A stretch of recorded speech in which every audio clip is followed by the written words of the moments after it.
Show with your host, Sir Strife, and this little beautiful cat is Furball, and we got the Realistic Nihilist, uh, Remolf, I fucking give up, Educated Gamefly, Atheist Coffee, and Michael Phelps.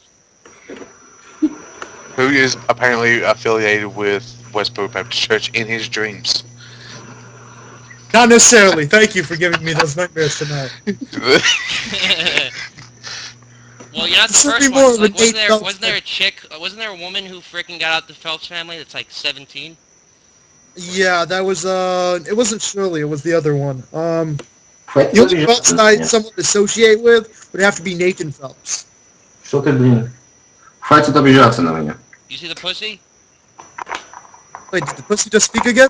No, the pussy's on camera. Oh my god. Okay. What do they think of cats in Israel? Yeah. Pretty much what they think of cats everywhere else. They're so Some people love them, some people hate them. So Oh, they're so aren't cute. you? I can tell you what cat is. It's the other white meat. In China, maybe. What do you think is cuter, a cat or a dog? Let's do that vote. What's cuter, a cat or a dog? Which one tastes better? Oh, you people. Oh my I god. don't know. I have to I might to drop decide. myself from this call.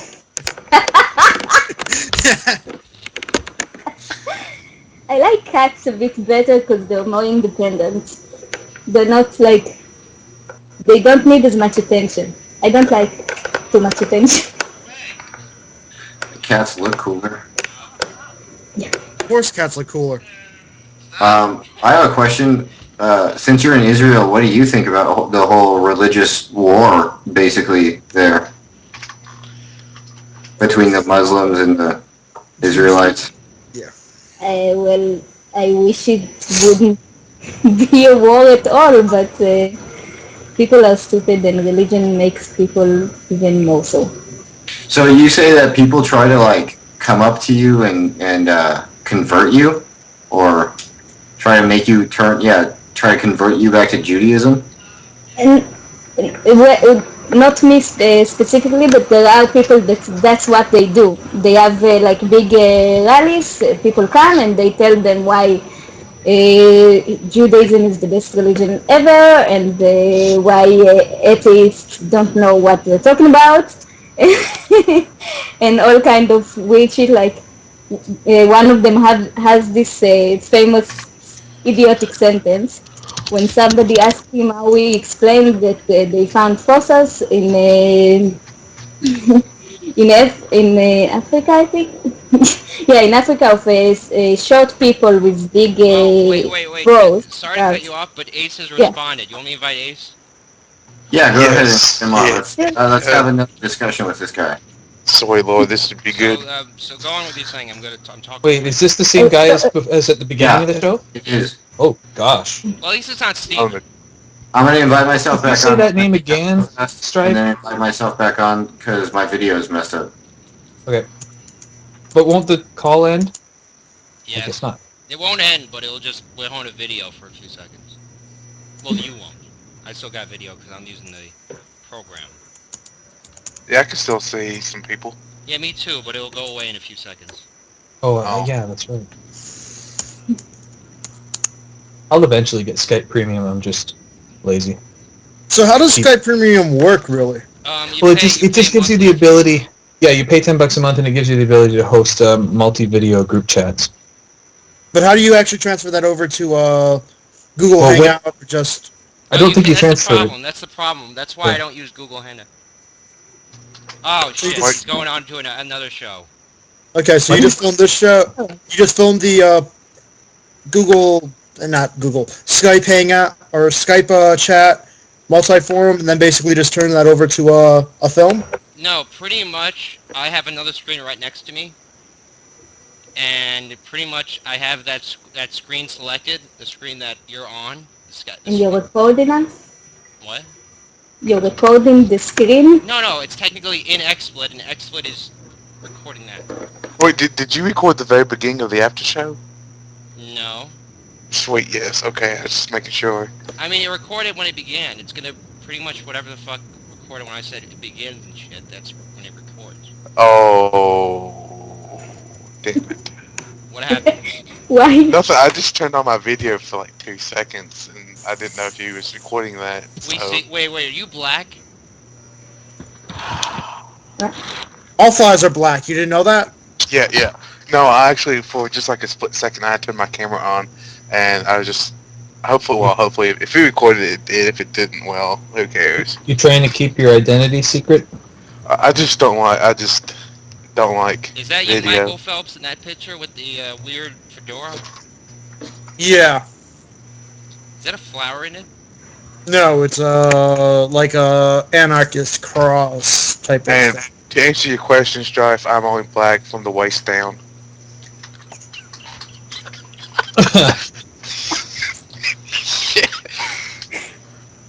Do you want to know something? We're going to say present evidence on that one. I'm Oh, calling. no, we're Let's say not. present, please. No pics, or it didn't happen. None of that shit. It's not that kind of show.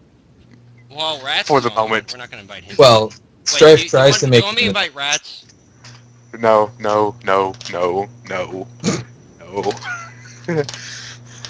And I'm not just sure about that. I'm HIV positive.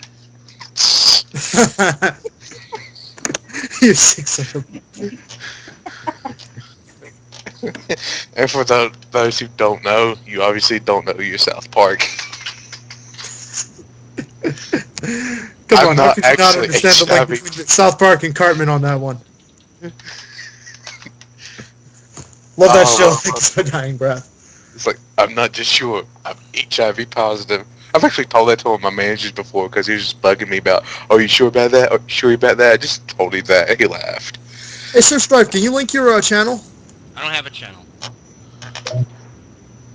He's just racist like that. Wait, do you mean the Lion Ghost channel? Everybody there? Oh, okay, give me okay, here you go. Yep. This Anybody? is the place I can go to download and upload to my channel. Oh, I'll just send you it. The after show. Redline will Did send you not get that Aces guy on? No, No, but I he's also going want on something to another show. What show? I want to. I don't know. I actually. You want me to ask? It's probably a Raw. It's probably the Raw, or none of the atheists that I know do a Well, it says show. I'm shortly going on another show. Thanks, though. He said that at 9:08. So I mean, I don't know what the heck he could be on. I don't know. None of my subscriptions say he's on that show. On a show. Wait, so Well, you called him and he just said he wasn't going to be on? No. I texted him to see if he could be on, and he said he's going to be on. What show's he going on? I don't know. I just asked him. Give him a Oh, second. okay. No, he needs to respond immediately. Yes, he must. Well, Respond, Rats is yeah. on. That's the only theist that's... Okay, well, we got Viva and we have Cross. I'd rather have no rats, no What about rats at all. Cross? I'm fine with who? Cross. Oh, that guy. Sure, bring up the Pelagian. What about Geo? I'm fine with Viva. Just put this way. It could be Shock of God or Neff, just not Jonathan Rats. I'm looking for an Wow. atheist to actually talk to and actually do Well, some video fine, responses to. So just introduce me to somebody. Who the hell is, like, why do you have a problem with getting Rats on the show, man? It's just, Ratsy. it's all It's it's a going to be is just this whole. From what I've heard from, it's just going to be his hologram argument, and that's all it's going to be. There's no real moving from a point to Yeah, another but you're a point. troll, man. Why don't you troll about it? I'm not a troll. I'm a gadfly. There's a difference. Cross, I could talk to. I can talk to him about Calvinism and Pelagianism. Rats is just, and I'm not versed in all the quantum stuff he's going to go into. Screw it. so. I'm going to Shock with God's room to see if there's fucking any deists there. That's the only... You Okay, said- I'll be right back. I'm getting coffee. Yeah, I'll be right back too. You said y'all you were want going Rats, to add right? people. Strife, Yeah, I'm here. you said you were going to add people. You said Yeah, you were... oh, wait. What about Mr. James? Oh Lord! Yes. Chill I don't crap out of I don't him. know who that is. You'll find out soon enough. Just give me... Prepare to learn about the argument from reason and the whole. Well, you can't know that for sure. I think he does. You can't do. He's similar to that kind of line of reasoning. He's a He piece does- of... Oh, wait. Viva responded. Okay, I'll invite Viva. Viva, I mean, Beaver, he's not gonna get angry. Beaver's Well, cynical as fuck, though. That's something we have to say. He's cynical as fuck. Just to be honest, he's cynical. I mean, you can invite if you want to talk to Rats. If you want to let Realistic Miles talk to him and Phelps to talk to him, go ahead, then. Well, he got coffee. He's getting coffee, so. Dude, that guy is so annoying. Who, Rats? Yeah. Viva's okay. Mr. James is just gonna say in a very similar accent to mine from Auckland. Is just going to say something along the argument. It's called the argument from reason. Or if you invite Jonathan, he's just going to talk about the Kalam argument, and that's really all it's going to be. Rats talks about the Kalam argument. No, it's from people from a different place. Rats just talks about the hologram universe and quantum stuff, and Yeah, I hate that because he thinks it's a defensible position. but yeah. So we have our choice between the shit. holographic universe. I did have that recorded. Oh crap! Oh well, it's not like No, I I'm mean with that. audio-wise. It's not on the thing. Oh my god! I did it. I should have known When better. I started the combo, it automatically recorded the combo. Yeah, well. I don't care. Anyways, so we have the choice between the argument from reason, the holographic universe, and the Kalam. So pick your. Beaver's not going to talk about anything really, anything theological or philosophical like that. How do you know all this, man? Are you like? Because I'm an educated gadfly. Have you been trolling these people for long? I wouldn't know. It's a chat room that I've gone to, and those last three, they hang out in there, and I just, pay attention to what they say, and the only things they say. Beaver doesn't talk that. He knows a bit about evolution, but he's pretty cool for the most part. Someone's got something going on. It's Michael. Phelps. Michael. You should have muted his mic. Oh, he's on Lasoyo. That's what he's going. I don't know. So on. What? I don't know what that is. You really have a bad echo. Yeah, it's Michael. Yeah, but Lasoyo, he's doing Lasoyo's thing. He's a theist. No, Well, he's really the never really met moderate or theist. talked to Los. I've never really talked to Losoyo. I have some questions for him. If he Here, I'll wants. add Beaver to the chat, because fuck. He's on Battlefield, I think, Battlefield 2 mission. Okay. Who is this person? He's a moderator in a chat room. I thought you said you don't want anyone to see you, Michael. Did we lose him? No, I'm fine with showing my face. I was just, What Whoa. the hell? Dude, Fix your audio. your connection has gone. So everybody, And we don't see you either. We just see a scrolling line. yeah. Unless you're like that thing from that show From Dust. But yeah, if you can bring in a theist, that'd be cool. I mean, You can. Lasoyo. Fuck. I have some. If you can get Losoyo to come in here, I have some questions that I'd like to I don't answer. got Lasoyo on my friends list. No, I do, Oh. but I haven't spoken to him in freaking months. I mean, I have a standard set of questions I ask Christian. Are you still trying to pull that guy on? Just remove his shit. Fuck him. But yeah, what do you think about the show today? I enjoyed having Ryu on, that's for sure. It was fun. Well, since Yeah, I it was came fun. on, it became interesting. Oh yeah, it was all you. But wait, really, RD, are you actually black? I'm just curious. No, I'm not black. Strife, stop. Damn it. Of course, why would I admit to being black? I mean, everybody say Right, racist. remember what Jonathan is? Jonathan's black and he sounds white. It's really hard to tell the difference. Well, that's life. Doesn't really matter if I was Sounds like- black. You know what? Are you talking about Rats?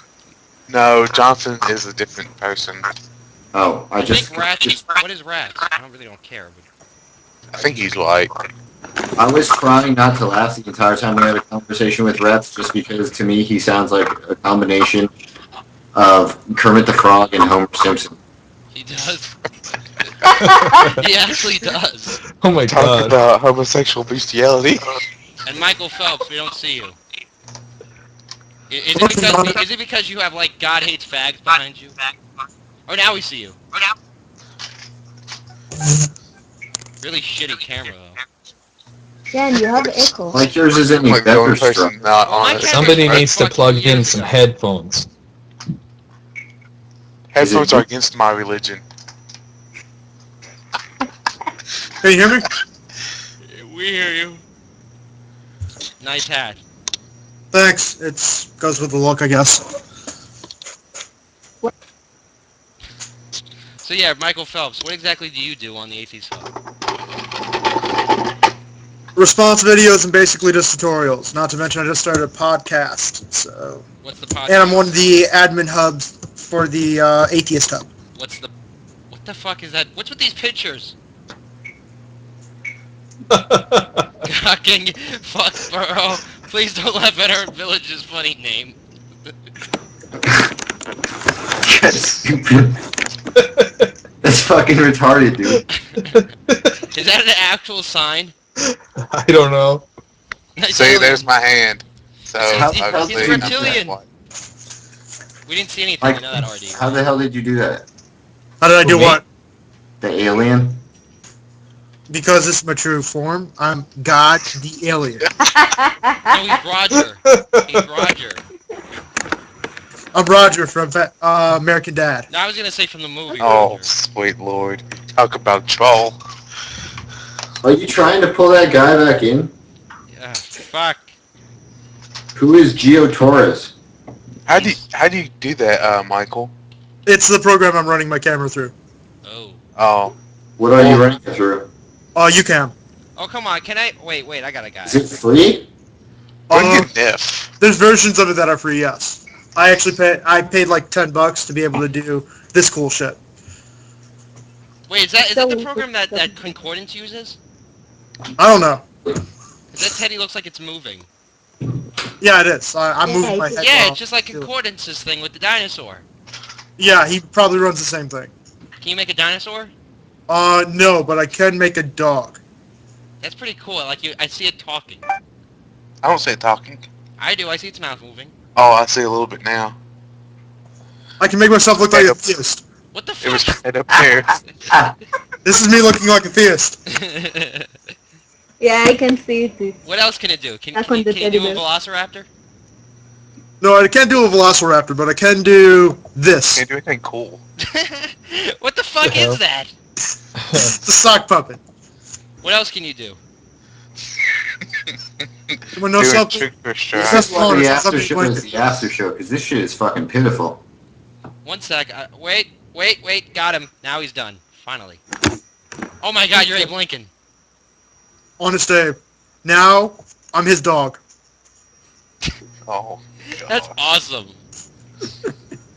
I play on you now like for hours with this program. I love it. You're like a reptilian. Who is That's Geo right. Torres, man? He's a I want- moderator in Shock of God's room. Is that better? No, fucking kick his ass out, because he's not coming on. Well, I asked him. He's fine. Sheesh. What do you mean you asked him? He responded and said, yeah? Yeah. I don't know Well, if I I can don't get know. into it. Let's see if I can get into the chat room.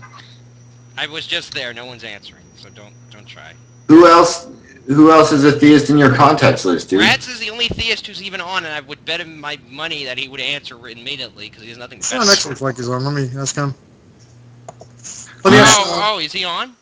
I'm gonna ask Sean real fast. I'm gonna add that dude Ravenwolf to the call. Isn't that Ravenwolf? Yes, friggin' Ravenwolf? Oh my god, that guy's a douche.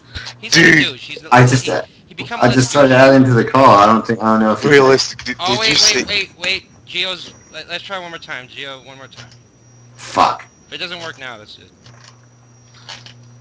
Hey, Manuel Kent was a real piss. Three. So I gotta ask, Atheist Coffee, do you have a fan club? If not, I can start this damn thing. I can't don't have a see- fan club.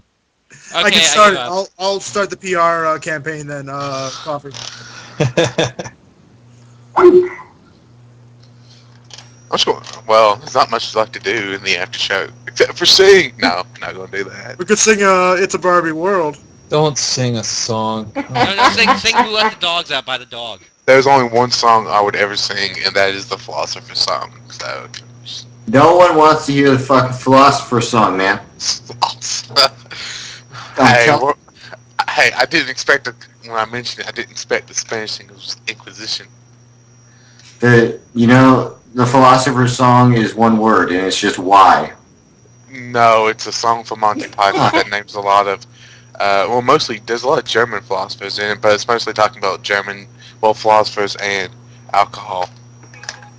Is that a capybara? Do you care a lot about philosophy? Are you do you consider yourself a philosopher? Well, how would you define a philosopher? Oh my god, dude, this is not a fucking question for a fucking philosopher. It's like, what do I consider myself? I mean, I think I'm a thinker. Hello, capybara. Or what the If hell that's is as that? Is that a simple beaver? as you call a philosopher, then yeah, I would consider that. Hello. Hey, Ken. $1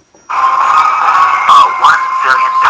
The question is, who let the dog What?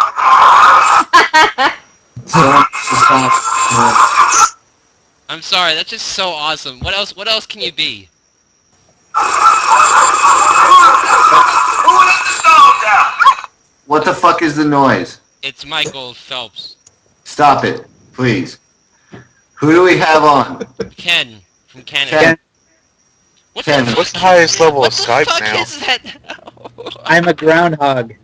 Okay, Ken, what are you about, man? Explain yourself. Yeah. Explain your existence in 5 words. And your personal philosophy of life. Only in 1 word. The personal philosophy gets 1 word, though. I'm just kidding. We want you to have the floor. What the fuck? Well, Somebody mute Stripe. Sorry. Ken, are you hearing us? yep, I'm hearing you guys rightly.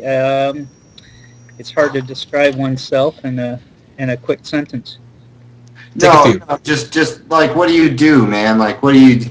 I'm not talking about your profession. What, are you a theist? Are you an atheist? What are your beliefs? Like, what kind of just a general, like, if you were to say, hey, this is what I think about stuff, what would you say? I'm an atheist and I'm a scientist. Oh, you're a scientist. You What- say what that do like you- it's a bad thing. It is a bad thing. No, Oh, what- you're What? going to. What do you What study? do you study? Wait, we got Environmental science. Oh, We got Geo. About time. Okay, so Talk about- Gio is on too, and he's a theist, right? I think so. Really? yes, he is a Messianic Jew. I don't know. Are Are you you- still Messianic Jew, Viva? I don't need to run. I don't need to run, right? I don't need to run away, right? You guys are not going to gang up on me, No, are no, you? no, you're No, safe. this is No. the after show, man. We're just having fun. Oh, okay, cool. Oh my god, it's taking shots. I would hope that we actually discuss something, though. Definitely. Yeah. So, it's interesting the 2 people that you brought in. Ken, who is a scientist, an environmental scientist, and Gio, who is what? Introduce yourself. You? Yeah, introduce yourself, Geo. Well, okay. I'm actually currently I am I actually just got out of a university. I didn't want to be there, but actually I'm going to another university, which is a Christian school. I'm a Messianic Jew, of course, and I live in California. It's so, yeah. So I'm a theist, you know. I hope I don't offend anybody. Wink, wink, nudge, nudge. But yeah, and I study biology. And I'm not a person, and I'll say this up straight because people misrepresent quickly what my position with evolution and a lot of that stuff is that I'm an agnostic towards it, and I'm really kind of like it really doesn't hinder my faith or not. It's just I have certain types of questions, you know, that I really want answered, but they kind of go absent. But it's not necessarily that it could be a matter of time until it's shown to be true, which would be kind of cool. You know, I do like, you know, some of the ideologies that go along with it, but and it would be really cool to imagine, life on other planets and how they would evolve and other things like that. But it's just I need something a little bit more than that, what than the material that's coming out. But I'm not saying that I'm anti. I want to make that perfectly clear. Do you have a Do you relatively guys fluid worldview? Sorry? Like if you're, I said, do you have a relatively fluid worldview? Or if you are presented with like a certain amount of evidence or something, or a contrary point that you feel is convincing enough, would you reevaluate what you think? Absolutely. What I usually do is I'm a contemplationalist. I do acknowledge that that there are certain types of I'm not one of those people that believes that, this is fact, this is, or fact says this. I like to look at things at different point of views, and, if somebody goes, hey, here's some evidence. Now, I'm going to be reading a book pretty soon called, what is it? They said, let me read it to you guys. I have a title. It was about the trilobite, and it's supposed to be one of the icons of evolution. And that's stuff like I do tend to read other books and see, and see different points of view. Ironically, I was on with Trolling with Logic. You know who he is, Viva? I heard of him, yes. I was on one of his Ponage videos with the video Question of Origins. Question of Origins, I think it is. Huh. Yeah, it's by the guy. So are you talking about more of a Peanut Butter Man? So the interesting, I guess the interesting question I would have to ask you is if your worldview could be swayed, why did you choose to be a Messianic Jew, or why does that seem most plausible to you? Okay, first of all, it's as anything. I know I'm using this word, and hopefully I don't, be branded as a heretic. But basically, any worldview evolves and changes, as new facts come into, or different types of interpretations and reasons and demonstrations that can be, used as a presupposition or whatever conclusion you're reaching. When I started as an atheist, I was a very, I was more of the person that liked Anthony Flew, James Randi, Nietzsche. I like a lot of those, the older, the rationalists.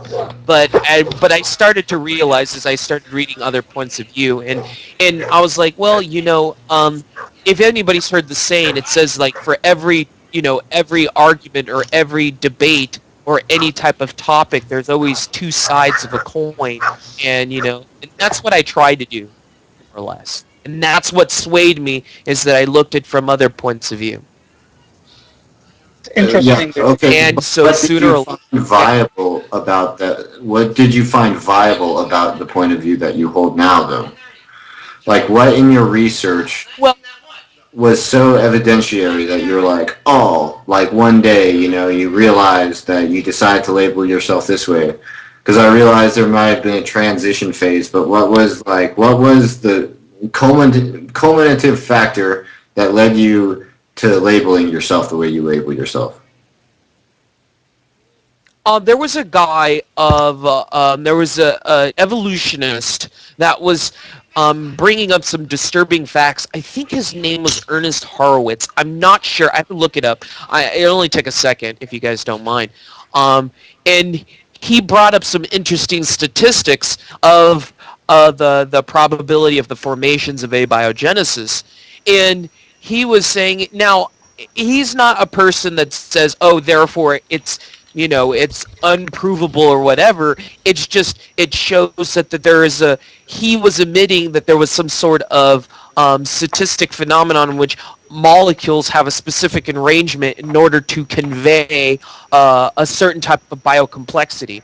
Now, I don't like the word complexity, more of a specified complexity if I had to use it. You have something to say about that, Atheist Coffee? Well, when you're getting into when you're getting into probabilities, this is the we don't have more than what's it called, a test group of one. I mean, with the probability of life arising from non-living matter, I mean, creationists always assign huge values, 10 to the power of 40 gazillion, but they're just pulling these numbers out of their ass because they don't have other worlds and other universes to draw on. So what they're not doing is talking about, when you're usually using probability, you're talking about evolution, the probability of these things evolving is this and that, but they're not taking into consideration that evolution is not an unguided process. And they look at me like I've got eight eyes when I say this to them, because they don't know what evolution is. And the same thing goes with universes and the Big Bang and the biogenesis, where you can't assign probabilities to these things. Well, the empiricist view, and many of us are empiricists, is that the probability that I exist and the six of you exist is 1. And we could agree on that. Okay. And where are you going with this? Because it's a historical matter of fact. We do exist. So why address the probability of something that has already happened? Right. So what's the correlation I'm trying to figure to your realization is what I'm trying to figure. Well, in improbable, a very large number of probabilities is not a particularly good argument. Neither is the high probability that we do exist.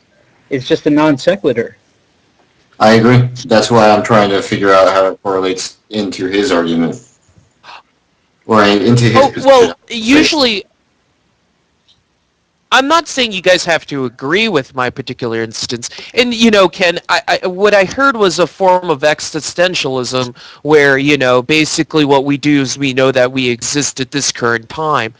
And I know that you guys are very much correct, and I will admit that there is, and I'm more of a Hugh Ross guy, and I'm more of a different type. And I started to see that you guys are very much correct that certain types of creationists do misrepresent it, and that's quite a tragedy, because what I've noticed now is that evolution now is not in the random. It's more of a deterministic model, or some variables have used transboson factors, others have used epigenetics models and gene activation and other things like that. And those are the genotype and the phenotype. That's where the hot button issues of where evolution may lie. That's what I'm saying. But yes, and I don't disagree with you guys in that they do misrepresent it. Go ahead. Michael has something to say. You guys are gonna. Before I actually go into anything, what's your general understanding what evolution is? Evolution is, if you're talking about, well, there's many different rehauls. What it's been defined as is, it could be small gradual modifications over time, allele changes over time. It depends on what type of genetics you're incorporating. It's been, it's always been updated with the new facts, as you guys call it. I'm sorry. Go ahead. Go ahead. I didn't mean to cut you off. I thought you were done. Go ahead. Okay. Oh, no.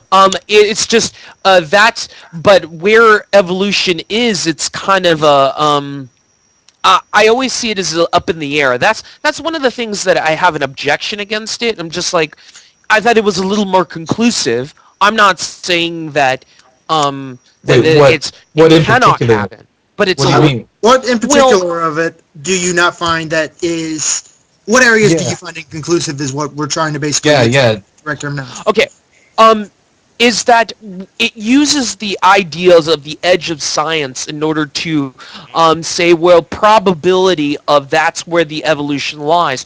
Francis Collin was writing a book about the intons and exons, which are basically the mRNA gene splicings. And they were saying, well, that's where it could lie. But what happens is now this is basically a regulatory certain type of phenotypic response, which is not responsible for any type of change to that particular organism, in which you would expect from evolution. Now there's people that say that perhaps there's regulatory genomes, or regulatory responses within the cell that causes the genome to change, or causes the epigenetics of it, of the embryonic development. You're talking about this something. is why Everyone just wait a sec. Everyone just wait a sec. Michael, you want to address something? Yes, I would like to. Okay, so you at least agree that evolution at its core template is I didn't eat anything yet. complex enzymes into simplistic protozoa, complex protozoa into simplistic prokaryotic cells into, or prokaryotic cells, pardon me for, complex prokaryotic cells into simplistic eukaryotic cells into complex embryonic cell, not embryonic, eukaryotic cells, then eukaryotic cells into colonies of cells, then colonies of cells into the first forms of multicellular life. Can you at least agree on that point? I think that's the current model, yes. I think we're talking about speciation through natural selection.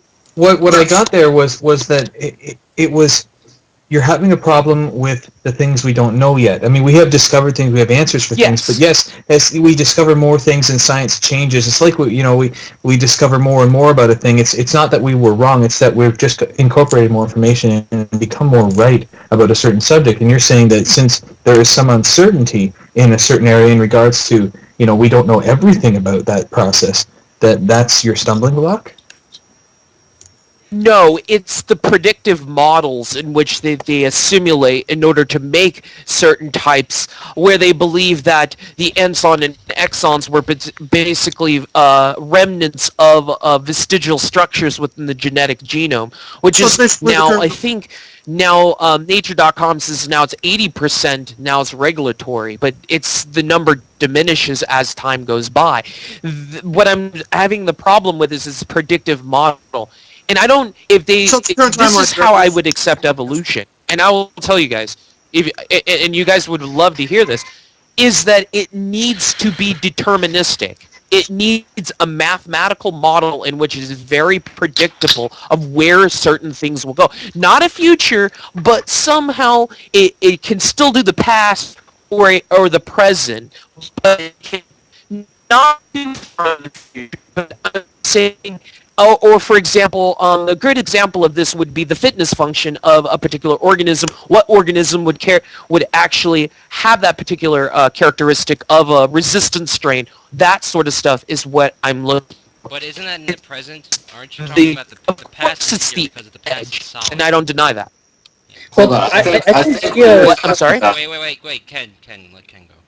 Okay, one, I just want to jump in, and I think Geo has some pretty good ideas of where predictability should be going into the realms. I mean, some of the difficulties that are faced is for, trying to come up with niche hyperspace and trying to come up with how selective pressures have shaped that. And that's coming at an organism and a population of organisms in multiple dimensions of different stressors. And those are difficult things to come about with in our current knowledge, to come up with a very strong predictive model of future projections. But at the same time, we've got incredibly strong predictions when we take an artificial selection and direct evolutionary processes. And this has been demonstrated in both laboratory circumstances as well as domestication. Is that all you had to say? Yeah, and that's it. Okay. Okay. If you guys have any other feedback, or wait a minute. Yeah, I have one question right here. So your uncertainty, what leans you towards religion, is basically the uncertainty in evolution itself. Would that be a correct assumption to presume? Well, you guys are not going to like this, but I can really tell you is that both and I'm not trying to make this offensive to anyone, but both claims in them are both faith-based claims. Now, I'm not saying that I have any problems with anything of faith. I Wait, just don't. That is one of the hot key issues too. what Is that it's very much taken on this faith-based assumption when it's kind of trying to dismiss it. And there's dichotomies. There's other things too that are. It seems like it falls apart. That's what I'm saying. It appears to be, but it could change. It could change. Yeah, we need to know. I'm sorry about that. Go ahead. We need to know what you're talking about. Okay. We can continue a sentence. So tell me, if you can, what is the faith-based issue that you're dealing with? If you say you feel it's a faith-based issue, outline what is the faith-based claim. That, based off the knowledge that we do know, is that there has been bad science that has been done, not that evolution is bad science, is that there is past.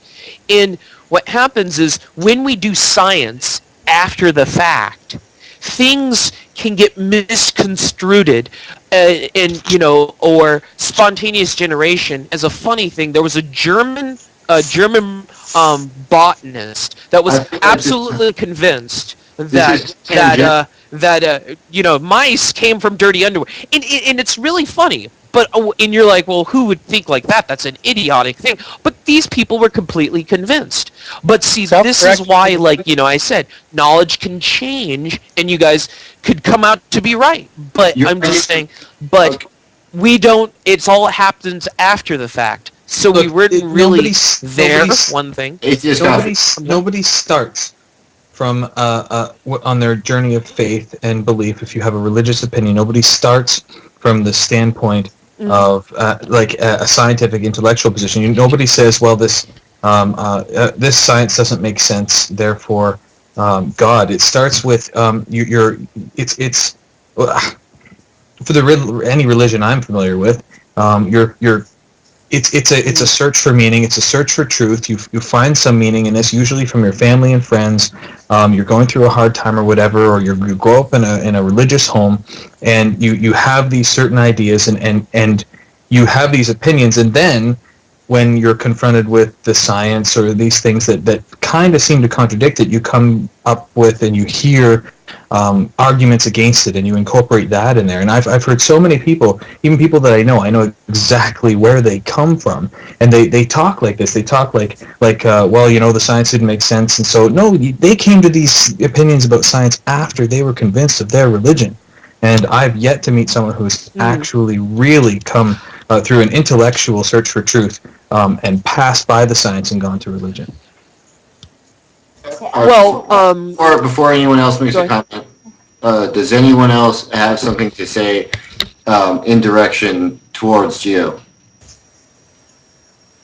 Well, I'd only insert that science is a self-correcting venture, that is the benchmark by which progress is made, is the degree to which theory gets changed as new observations come to light and the conceptual model changes. And that's the actual power of the technique as a method for knowledge inquiry, because you're not starting with an absolute truth. You're wheedling your way down to the best set of least worst assumptions. Yeah, and this is... Any other questions? Yes, I got one right here.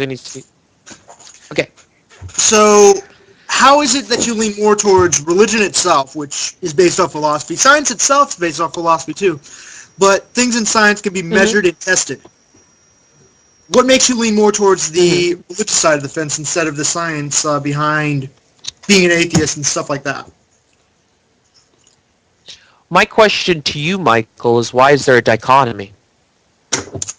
Explain. Why is there one direction and one other side? Couldn't they be just part of the same coin? Can I answer? Spinoza had an interesting point of that, Can I answer They that? could be, but do you mind if I touch on this first? I would love to try to break this down first. Go ahead. It could be, but the more that we understand through measure-tested experiments, the more we understand our universe, the more we are starting to understand there is a level of mutation that occurs. Let's use intelligent design as a prime example for a big man existing in the sky. How does genetic mutation play a role in that? How would you try to explain that from a intelligent design perspective? Well, I find that as a big. Don't be mad. Don't be mad by that. But I just find that that's not what I believe in. But if you're making that equivocation, but I don't believe that there's a big celestial teapot or a big man in the sky or a pie in the sky, or is that what it were. DNA is basically it is a very elastic sort of model that that even God himself allowed different types of kinds and different speciations. It's very similar to probably like a family or some sort of like that, or a genus would be. Okay. But the taxonomy would be a little too high. But that's how I am more of a different person. I'm not that. I think that faith and science are part of the same coin, which is very different. I know this is really unique, and you guys are like, "Well, what? Wait, what?"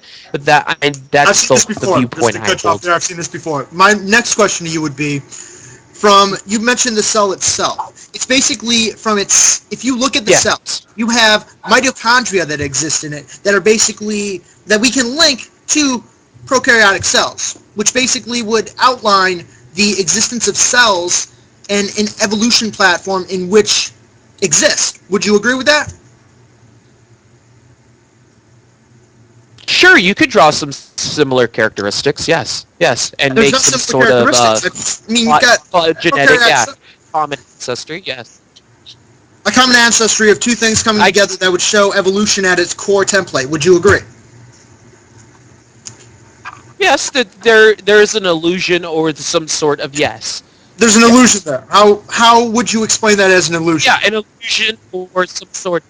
Well, because it's part of the human condition where we draw different types of connections, and we tend to put things together that might have similar functions or something like that. It's kind of, we're pattern seeking type of mammals, as and that's what we tend to do. So when we can look at things and go, oh, well, therefore they're related. So it is a form of an illusion because that's how our mind works. And I'm just not trying to go, oh, therefore it is related. I'm like, well, maybe it is, maybe it's not. You have to ask a little bit more questions before jumping to the assumption. Okay, you can answer all my questions. Realistic. If you want to take this over, you can feel free. Yeah, I'd like to address your normal question. You said, why does there have to be a dichotomy? And the reason there has to be a dichotomy is because religion necessarily is not based upon evidence. That's why there has to be a dichotomy.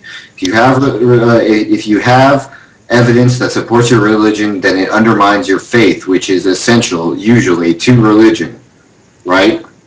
Mm-hmm. Well, what are you the real nihilist, right? The realistic nihilist? Yeah. Is that your name? Right. Okay, I'm just making sure I have the right name. Okay, see, there's different types of point of views, and there are people that you're describing called fetusists, and I completely agree that there are people or absurdists like Kierkegaard that held to where evidence and reason is on the contrary side of their particular faith. And there is other people like Hugh Ross, myself, that believe that evidence is in support of faith, and it's called an evidentialist. Now, a person could say, no, that's not the faith, that's not faith. But remember that, in a way, faith is not something that can always be pigeonholed. It's kind of a thing that it could be very subjective, and there might be different types of instrumentation used in order to make the same conclusions or methodologies. This is the problem I have with your assertion. The problem I have with your assertion is an issue of communication. If we're not talking about the same definition of faith, then what are we talking about? And you want to outline your definition of faith as evidence in support of a belief. That's what you want to say. I have a belief and it supports it. Yes.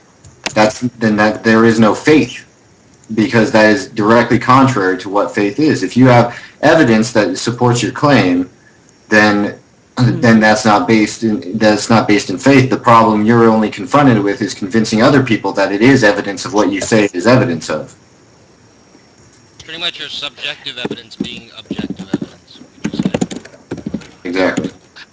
You guys are bringing up a good point, and I will admit this to you, is that, but see, what happens is that even if the evidence is objective, whoever will you're talking to is a subjective thing, and I don't disagree with that. I completely agree with that particular. Okay, with that said, sorry for cutting you off. I apologize for that, Gio. But Mike, go ahead. It's cool. What's your concept? What do you view your creator as? Because you're saying that you are different from most other creationists out there, or people with a religious mindset. What is your understanding of your creator?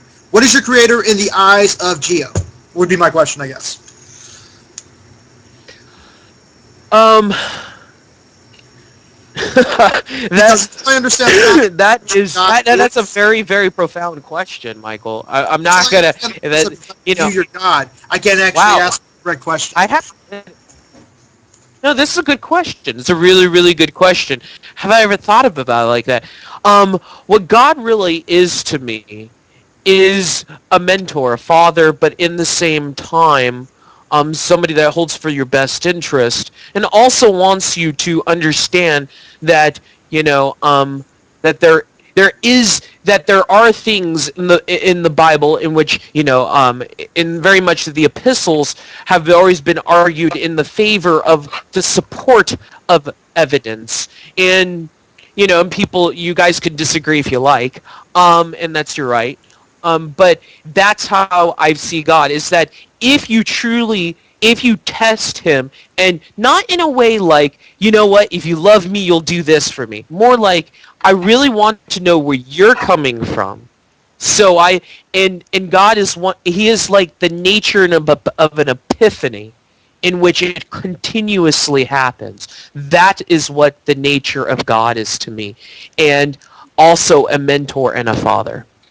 See, the closest I've ever come to understanding what the concept of a God would be from a deist standpoint. Basically, the idea and the mindset that a God is what you can't understand in nature. That's basically my early experience with religion. That's basically how I viewed it. I used Einstein as my base template for understanding what a God could be if he even existed. Then I basically branched off into the atheistic mindset of understanding of the God concept. With that said, what do you believe that you can actually know? Do you believe that knowledge is anything you can know? It's basically what you can test, prove through experimentation. Would you say that? That's a very deep question, Michael. I like you. You're a different thinker, and it's great to see a person like yourself. It depends on what type of methodology and whatever certain types of beliefs. The beliefs are I held to is that beliefs are basically mechanisms or certain types of vehicles in which what knowledge is possible and not possible. With my knowledge of God, and and you were bringing up Einstein, and Reconstructionism is a very interesting subject. Is that it's I'm trying to see if I could find this word. I think I lost my train of thought. What were you saying again? I'm sorry, Michael. Go ahead. What do you believe is true knowledge? What is your idea of how knowledge can be obtained through basically a scientific method through experimentation? Well, okay, I now remember what I was going to say. Thank you very much, Michael. Is that there are things it depends on what you're trying to get, what type of knowledge you're trying to utilize. Now, I am a person that would disagree with just a pure empiricistic point of view and say, no, there are things that are self-evident, like, logic, what is truth, all these other things that you can get from independent of that. So I think that depending on what you're trying to prove, it's more of an artistic point of view than it is anything. If I wanted to prove that the universe is, it is habitable for life, then there would be, I know you might disagree with it, a certain type of, what would it need for us to survive, and to live on this planet? Those things can be utilized by empiricism. But if you're asking a different question, you have to use different types of palatable skills. And it sounds very complicated, and it seems very linguistic, but I'm always that type of person. That's why I do look at other points of view. Okay, because I want to know, to be in a search for more and more. Go ahead, guys. You guys were going to say something? I was going to say that whole thing you brought up with the, is the universe habitable for life? Well, we are here, and we are what we would define as life. So Exactly. isn't that a Yeah. Isn't that a nonsense statement in a sense? Because, well, we are here, so it is habitable for life because we are here. Well, I'm sorry, I didn't specify. And Strife, you do have a good point. Is that what I was trying to tell you guys is that what is there for the necessity of life? What do we need in order for, or what, as like a human being, let's take a Homo sapien. What is it that we need from the environment in order to be self-sustained and survive? And those questions can be asked through an empirical point of view. And so it depends on what the question is being asked. And there is different types of tools that can be used depending on what the questions are. Okay. So my knowledge would be, if you're talking about theology, then, obviously you would go to biblical ideas, that. But if you're asking about science, then you go another. I have a problem with your premise. Go ahead, guys. The problem with your premise is how can you know anything besides empiricism? I'm going to let you go right after this, Rio. The problem I'm having is you fill it with these vagaries, and it's like you said, it's very linguistic in nature, and I'm not understanding how you arrived at the conclusion, because I don't know if it's your inability to articulate or what, but it seems to me that there is no conclusive reason. You're saying, okay, there are things other than empiricism that make me justify my belief. I don't want to straw man you. But to me, that's what it sounds like. And if it sounds like that, please elucidate more clearly. But to me, it sounds like you're saying there's other things other than empiricism that justify my belief in whatever supposed deity or so on. How do you go about knowing those things? How do you know that they're like to me, you have to have an empirical basis, because otherwise you can't know. And I think that was what Michael's question was, with the nature of knowledge, because you gave a bunch of really vague descriptions of how knowledge might not be just empiricism, but you didn't demonstrate that, and to me that wouldn't be enough to convince any of us. Keep that in your mind for a minute, because I think Rhea wants to say something. Yeah, actually I have a question, and I'm sorry if you already answered it, but it's a bit hard for me to follow sometimes. Can you know anything? Oh, come on. No, I'm asking for his point of view, because I want to understand. I don't understand if his point is you can or you can't. Okay, you guys, anybody wants to ask me any other questions, or? Oh, I've got a load. Anything I've got else? a load Okay. here, but I want to let the other guys actually speak. Easy, Michael. Easy, Michael. Okay, yes, absolutely, you can know certain things. In the Cartesian point of view, as what I have read, and the best is that there was something called the trademark argument was from Descartes. Not that I think, therefore I exist, but he went out further, saying that the uncertainty gives you certainty. It's a mind warp, and it's one of those things that you have to read more into to kind of see the axiomatic thoughts that are occurring there. So there are things that you can know for certain, like for example, you exist, and your existence of who you are you're not your own cause of existence. There are things that you can know. And the Cartesians have beautifully, articulately, and theists, demonstrated this in history, that there is empiricism you can know. There are things that are underlining that you can know as well. Even Leibniz was talking about the concept of of truth. He was talking about the principles of truth, saying that it is a descriptive factor in which, if multiple indications lead to one single conclusion, that it is more likely that that thing is particularly true. Yeah, Yes. but okay, multiple religions use these same arguments second, to guys. support I'm sorry. belief in their own deities. I mean, what you're left with is you talking about knowledge. There's other ways to know things other than empiricism. I mean, it's the human race. We operated on that basis for thousands of years, and we never came to any useful conclusion.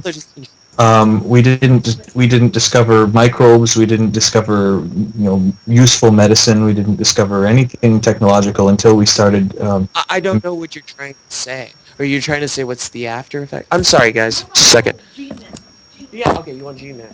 Would you agree Sorry that about pretty that, guys. much that Cartesian thing, which I pretty much think he said, that pretty much makes an assumption that like the universe exists? It seems like to me that's what it seems like. We can never be certain about the universe actually exists, but we assume it anyway. That's the only thing I got from it. Do you agree? Realistic? Sorry, I'm reading the chats, man. What? Say it again. Like, you know how he said, like, you could be certain about your uncertainty? Did I say that? No, when Geo said that. Okay. Would What you say about that's it? pretty much just making an axiom of an assumption? There's no reason to assume, because the fact that you can assume assumes your own existence. You can't escape that. You can't escape.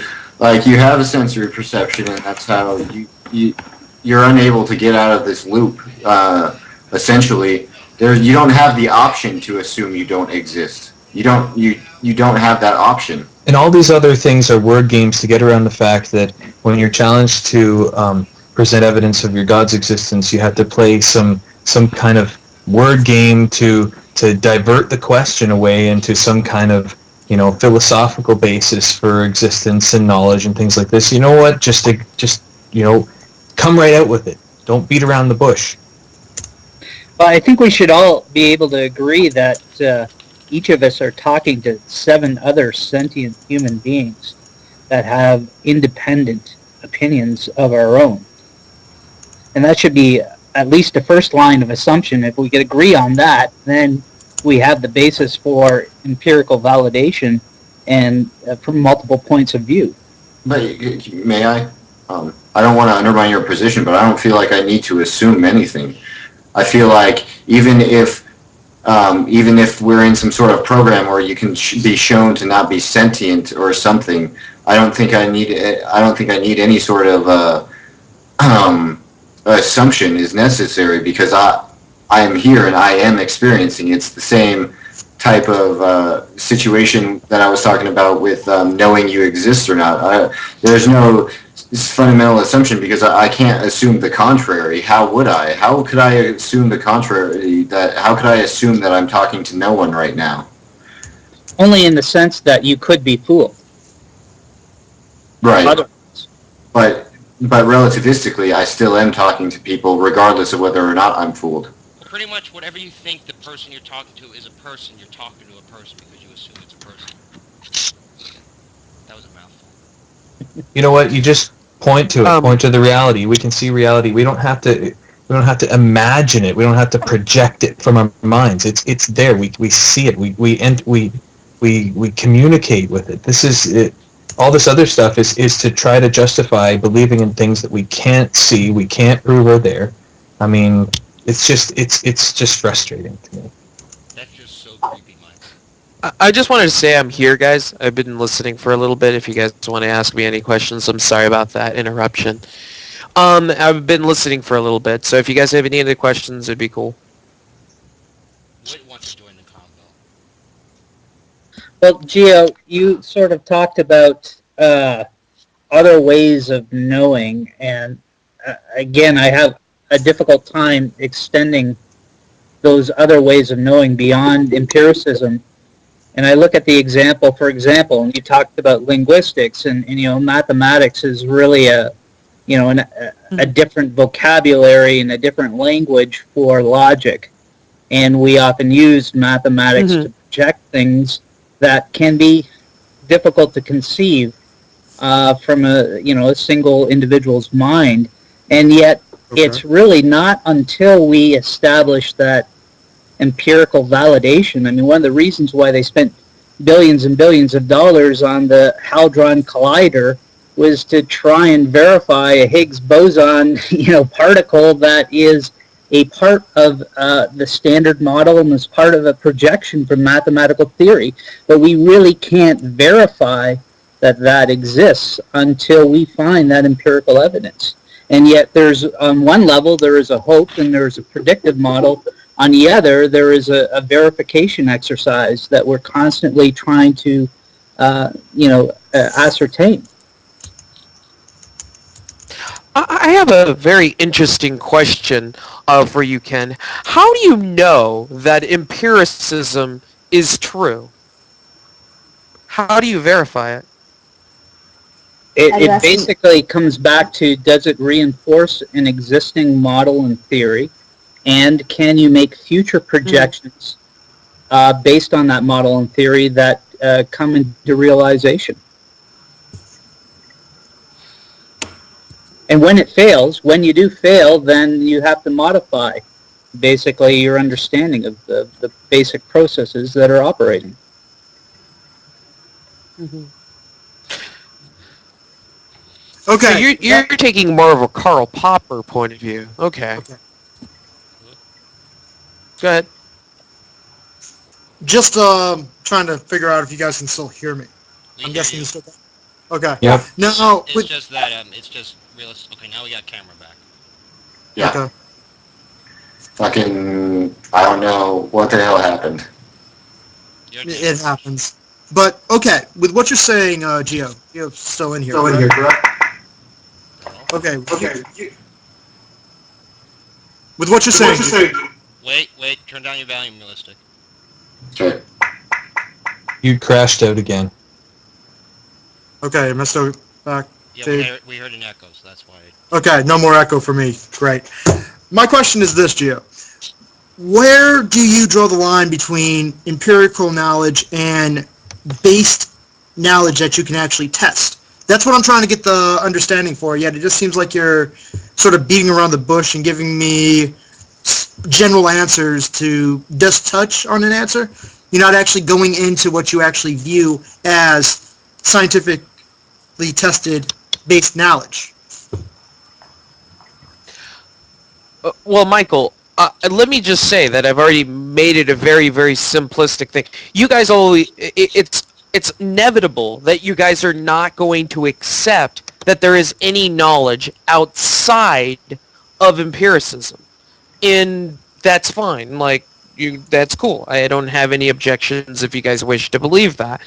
But I do, in that sense, that there are things that cannot be scientifically tested, like putting truth into a test tube and putting other types of, well, how do you put logic into a test tube, or the number 1 or 2 into a test tube and then seeing it comes out with whatever quotient or whatever type of those things, obviously it never will. You know what I mean? There are things that you. What you're doing is I was gonna say misrepresentative. mathematics and logic are description of reality. You don't have to put them in a test tube because they're descriptions. They're not actually. Well, you're still Strife. It is true that a lot of logic is descriptive, but nevertheless, the problem with that particular thing is you're still prescribing that particular logic to be something, and you're still getting yourself into begging the question.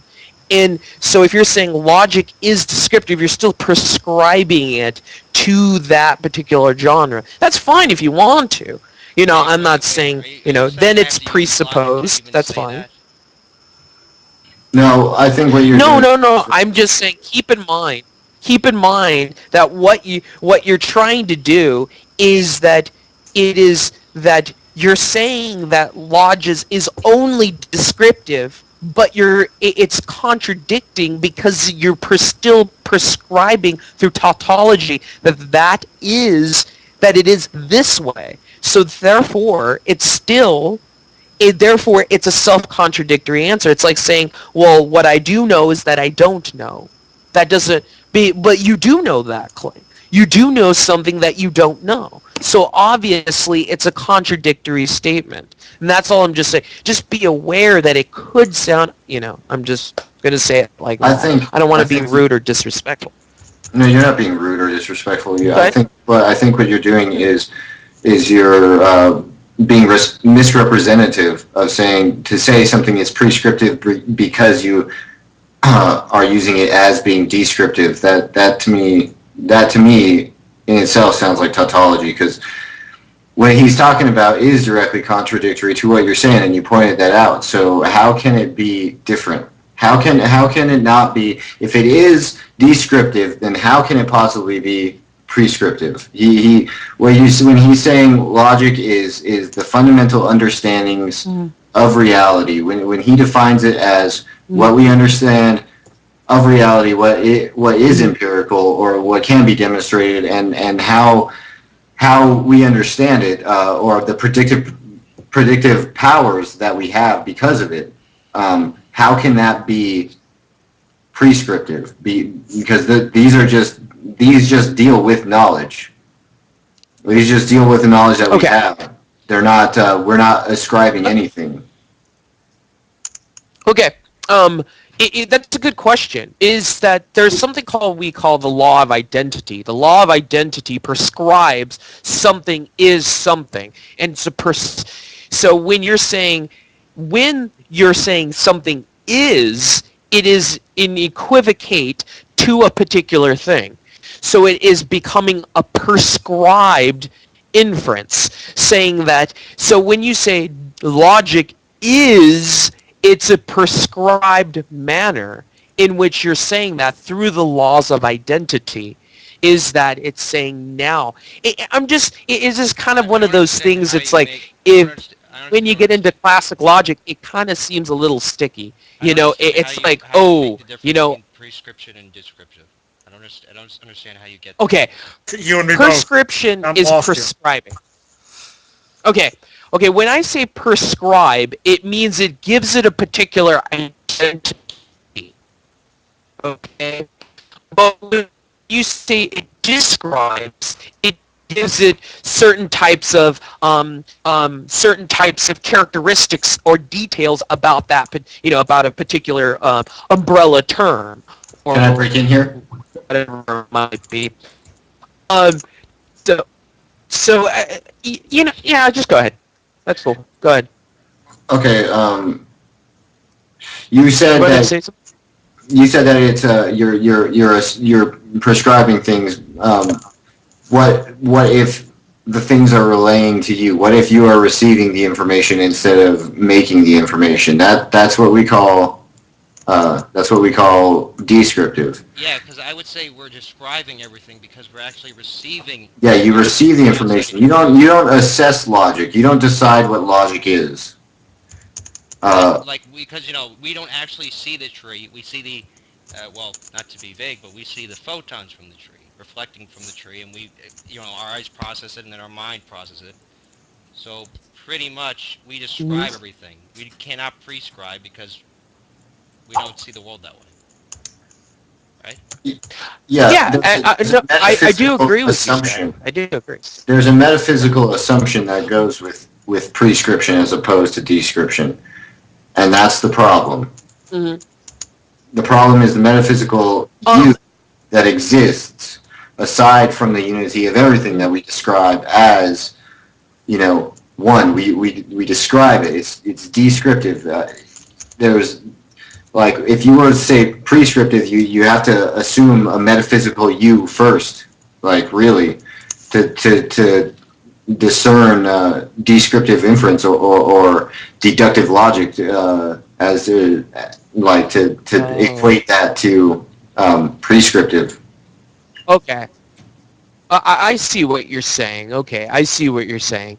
That's not what I was trying to intend when I'm saying when it prescribes. Like, when we say this is a tree, but we can break down the tree, of course. But there's still a prescribed of what it is, and that's what I'm saying. But And wait, then when you're doing that about logic, you're still prescribing what it is, and maybe I should have articulated that a little bit better. it sounds like Go when you ahead, say Strife. prescribe the tree, it sounds like you're actually giving the characteristics of the tree to the tree, but you're not. You're actually just describing the characteristics of the tree. It's That's arbitrary relationships. What he's getting into is the arbitrary relationship of everything. Everything has its own arbitrary relationship, and that's what he's talking about. The Yes. law of identity is a very fluid concept. You only want to use it in relativistic terms. That's why relativism is important in logic, because logic means nothing without all the matter that we describe. But you describe the tree from what you recognize. Oh shit, my fucking if this happens again, my shit's going under. Uh, you're still here. yeah. Basically, what I'm saying is you're referring to a temporal existence in which we assess something as something, but that doesn't mean that we are giving the qualities of the tree. Like Strife said, we are not making it a tree. We are just assessing a certain body of matter and describing it as a separatism. Like we make it its own dichotomy. Like you are the tree or you are the road. You're not taking away from the We laws of give life. the tree its own identity separate from the universe, in a sense. Yeah, that's the only Yeah. prescriptive part. But to say what happens with those three, you're describing reality with separatism. That's what it comes down Hmm. to. It comes down to describing reality using separatism. Not to branch off of that though, but what is the stance that Wayne Wittgen stands by? Who? The guy that's Wittgenstein. My In, stance on what? This guy is a solipsist. Not okay, necessarily. cool. I mean, Admittedly. is he atheist or atheist? Well, I really have no idea anymore. Can Yeah, you I'm an ask him? atheist. For all intents and purposes, I'm an atheist. Okay. Just trying to get the dynamic of what's going on in here, because It sounds to me like Geo. I don't even know what he is supposed to be meaning by prescribing. Everything he lost me a half an hour ago, and I was the one asking the questions. What? Okay. See, I wanted to say something really quick. Is that I do agree with you guys. I say yes, but all I do is I take it one step further. That's it. That's all I do. So yes, there are certain types of matters. Yes, it is descriptive. Yes, we're described, but I take it one step further. That's it. I just wanted to say that. It is something. Then it becomes we have that innate ability. So wait, do you agree that you were misconstruing prescriptive with descriptive or not? Because that's kind of what I think you were doing. No, is that but what I'm saying is that, when we're describing something, right? Now, when we are saying what it is a completely different thing. So you can't say, it's like I said, it's like saying there's no absolutes, but that's an absolute thing. It's kind of it's a self-destructory point of view when it's saying it's descriptive, because you're still prescribing that that's the relationship of what it is, and it's still being prescribed, and the limitations or the guidelines of what it is. So it comes So down. nevertheless, that Well, what do you mean by prescribing? Exactly, what do you mean when you say you prescribe something? What does that mean? What is prescription to you? it's prescription is when you identify what it is, like I've said, and or its relationship and what it can do and what it cannot do. That is the prescribed, the identity. To description practically, from what I can tell. It sounds Yeah, how is that different than description? Yeah. No, like, look, see. Because you're still prescribing. No, look. There is an is, and there's a relationship between them both. This is your fundamental fundamental misconception of what you're talking about. You're saying prescription is what you make it instead of being what it actually is. Like, so if I were to look at something and point it out to you and say that tree is a tree, if you don't prescribe it as a tree, then it's not to you. Like if you say the tree's an apple, but it's a tree, you're prescribing it to being an apple when it's actually a tree, right? Well, then it can't be both. That's for sure. And then that gets into the law of what we're talking about is representations. We're talking about what a representation is. Now, if you want to say that the representation is not the object, then no one says it is. But that's not what description is. Description is saying our abstraction of what is. So it has to be first, and then you make the abstraction. Also, Gio, just let me try to ask a question to get this back on where we've been trying to get this to go for the last hour. What is your idea of consciousness? Where does it come from, and where does it play at the physical aspect? Where does it come in and link to the physical being that is a thing with consciousness? It's a very good question. I take from the whole Einstein point of view that it's not contingent in matter. You could say it's from the mind. And I do think that they're separate. Call me a dualist if you like. See, I'd have to disagree with you right there. I think that it plays an intricate role in the neural makeup of a brain. I think that the central nervous system, the cerebral cortex, is where consciousness comes into play. Anything that has a cerebral cortex that is able to process, think, interact with its world, that's what makes us different from plants and the animal kingdom. That's basically what gives animals a appearance of consciousness over trees, flowers, and other photosynthesis-like making organisms. Do you understand where I'm coming from with that aspect?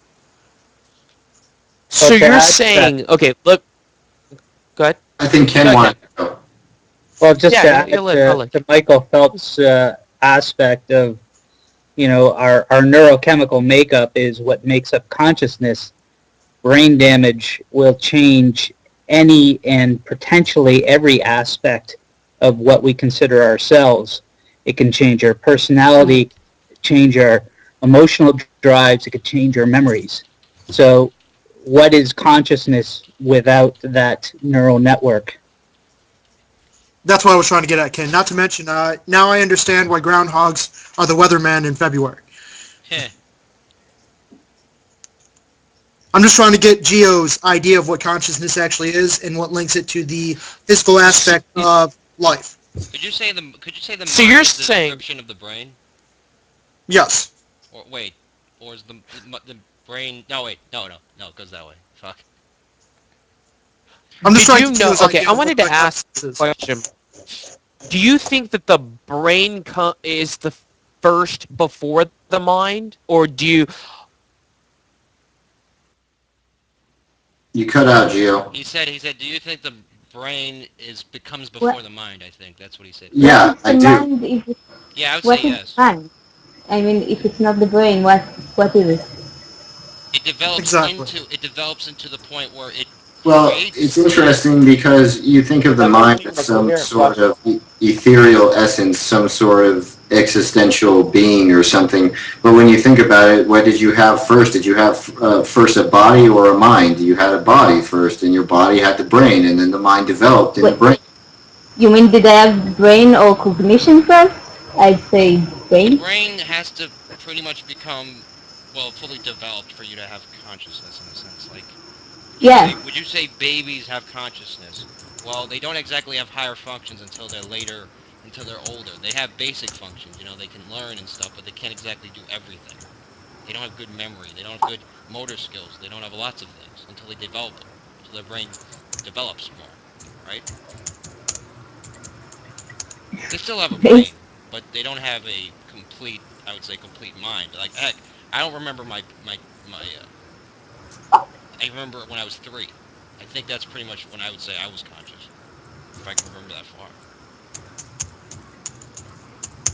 I think honestly that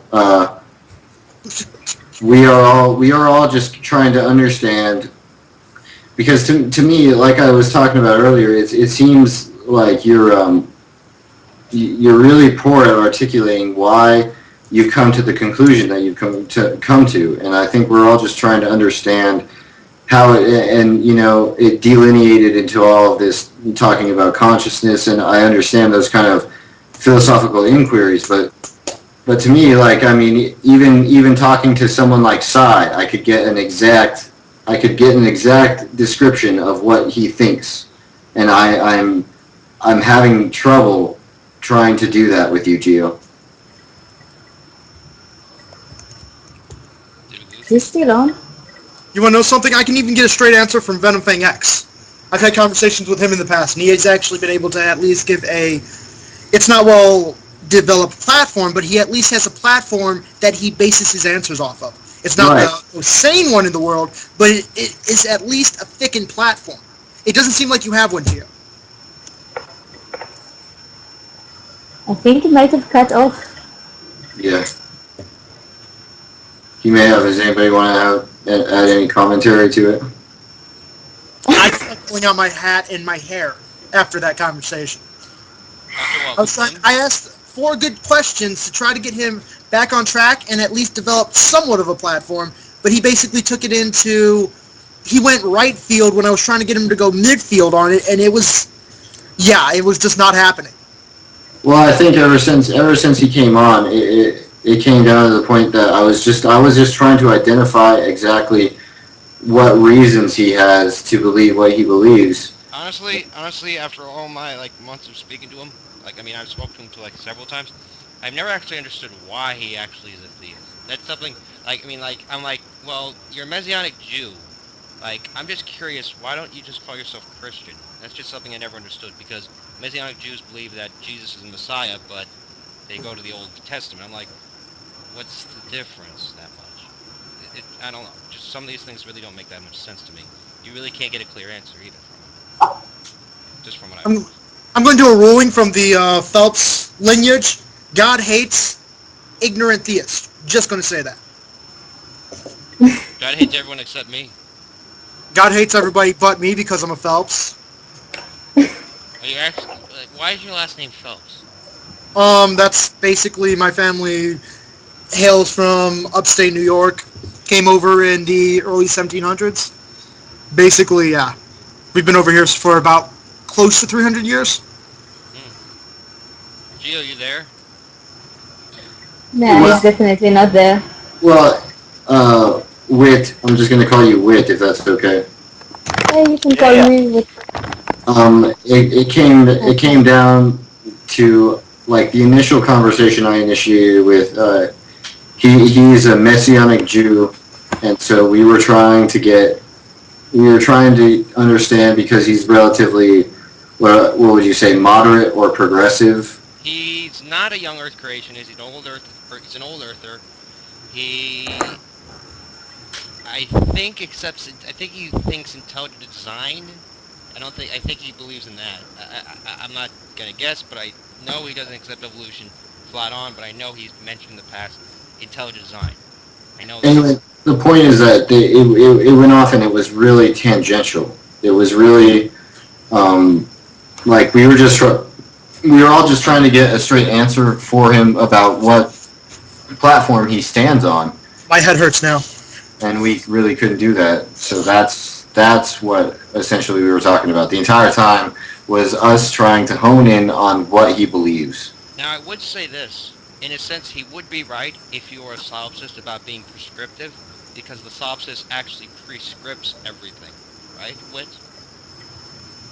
Wit's still there. Say that again. Would you say if you were a solipsist that he would be right that you prescript things? I have no idea what he's supposed to be meaning by prescribe. That's any different than. I think he actually means define into existence the tree. That's just. I don't see how that's different. I mean, I really don't get the difference.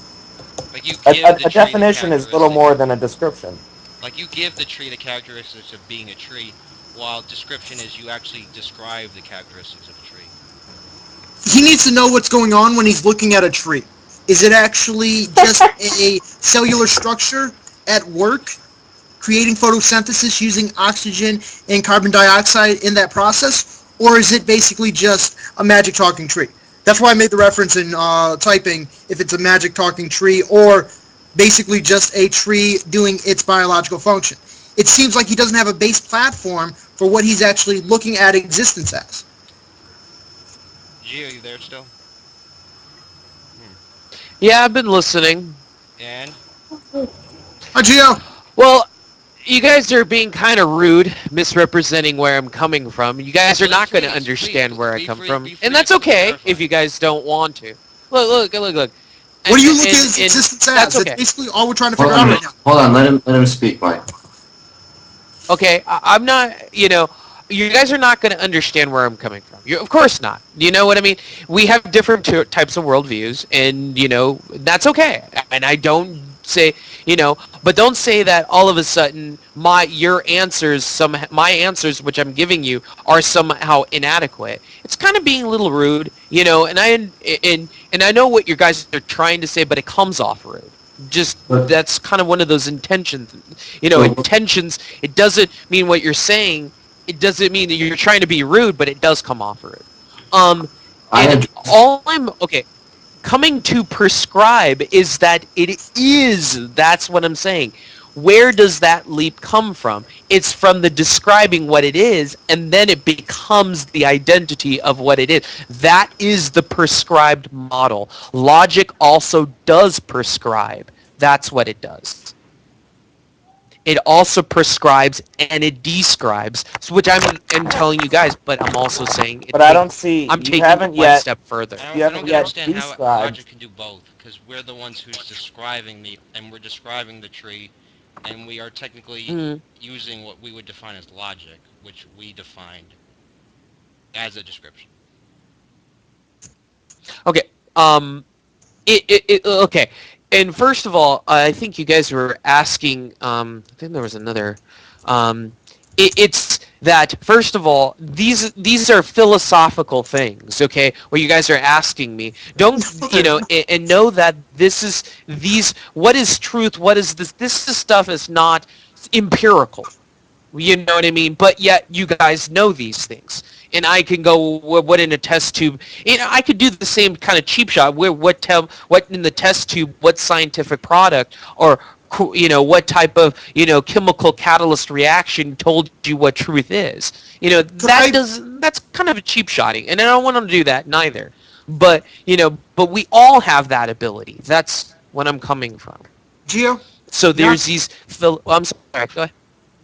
Go ahead. Continue. I'll interject after you're done talking. No, I'm done. If you want to go ahead. Okay. We have tested it. I mean, have you looked into how experimentation with yeast, different generational, have proven that evolution exists at the cellular level? We've used examples in test tubes to understand how science is basically a template for how the universe exists, for how evolution happens. We have working templates for how that happens. I'm just trying, what is your idea of consciousness? is there a genetic correlation in which it exists, or do you basically view something as there's a metaphysical property to it, that it has more of a meaning than what actually exists inside it? Yes, it actually has more meaning than it is actually inside it. One of my conclusive proofs was a spiritual atheist. I have a quote. I have a book around. I have to go find the author. He was talking about how the mind, and how the mind can actually distort space and time through physics. I find it very interesting, nevertheless. But that's The mind yeah, of course. distorts space and time. And so I find it very interesting. Yeah, Yes. I've heard something on that, and To it's introduce a mind. Sounds like ESP. it's really No, it mere doesn't. conjecture and baseless claims. Through, I mean, people take the uncertainty of quantum physics and they take it to mold whatever the fuck they want. That's really what happens there. They take the quantum model, which is really very indescriptive of reality, and it says very little, and it's an acknowledgement of our ignorance on that level, and then they take it to mean whatever the fuck they want, and they say, oh well, here's uncertainty here, so we can say that, and stuff like that. It's really a detestable thing to do, even if it's from an atheist, spiritual or not, whatever. That to me seems detestable. Nice dog. Thank you. I tried. The realist nihilist. I wanted to ask you a question. Are you familiar with the split test? Are you familiar with that the physicist that test in physics? Mildly familiar, yes. Yes. Okay. Did you say what is exactly your? I know. I was choking on my own words. I said I turned it around. Are you talking about the double oops, slit experiment? I phrased it a little bit wrong. Yeah, you're talking about the experiment. So I was talking about the double slit to experiment? me, what I've noticed. What? Yes. You Yes. said The double split split test? experiment. Yes. Is that what you I'm meant by just split curious, test? what Yeah. is that Okay, all right, let's get to it. What's your point, Gio? Is that the mind, when introduced, does have a way of changing things Wrong. that are inside the. Where does that Yes, come it from? does. Exactly. Whoever said wrong, exactly. That's a misrepresentation of the data. Exactly. The double slit experiment is about light. Okay. Our, He doesn't our understand brains- the our Heisenberg brains use- uncertainty principle. That's as simple as that. I honestly don't see how that relates to our brains. I never said light. I never said it wasn't light or not. I never said that. Guys, come on, man. You said double slit experiment. Double slit experiment I'm involves not- light. No one Yes, wants it to- is light. It's talking about the duality particles and the light waves.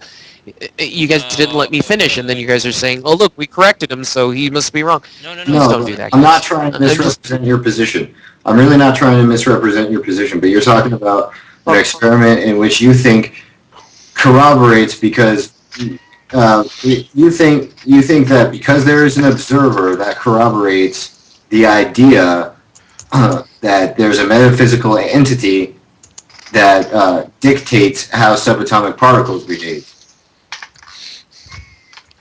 The mind, once an observer. There's Yes. a really easy way to show how that's false. How the mind has nothing to do with the double slit experiment. If a scientist is sitting there watching the double slit experiment without a measuring device, do the results change, Gio?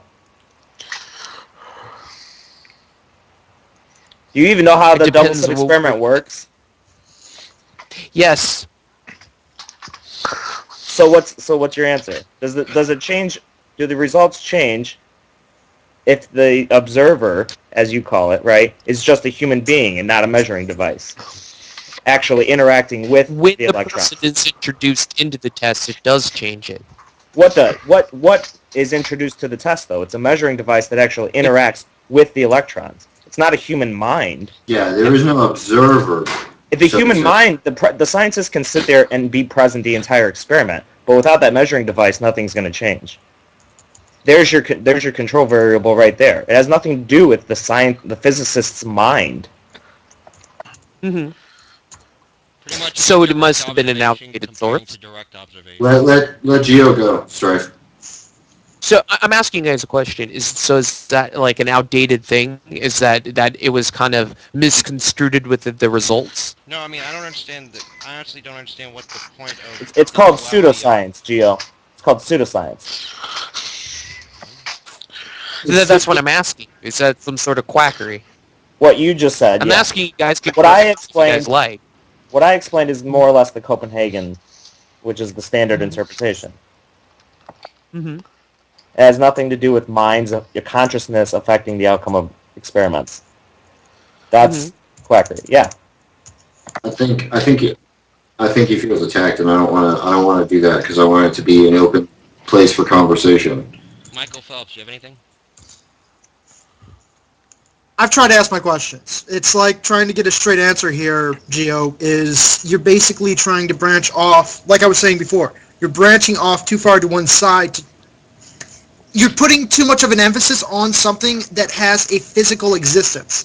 It's nothing more than a biochemical, genetic function. There's nothing more there than you're basically reading too much into cellular life from plants or whatever the cellular structure is, you're giving it a metaphysical existence, which doesn't really play with where my questions are trying to actually go.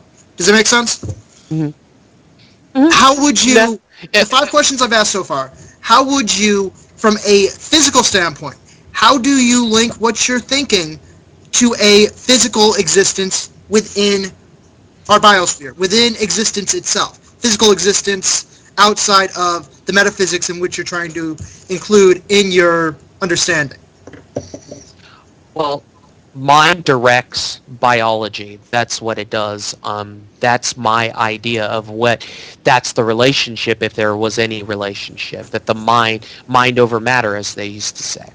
I think he's asking how does the mind affect matter. I think is that what exactly. That's where I'm trying to go with this. I think that's the thing. Like pretty much when you say the mind and the brain are two separate things, it's like saying it's a ghost in the machine. So how does the ghost work the machine? How does the mind affect the material? That's the question. It's because it's the consciousness, it's the person that's driving the vehicle.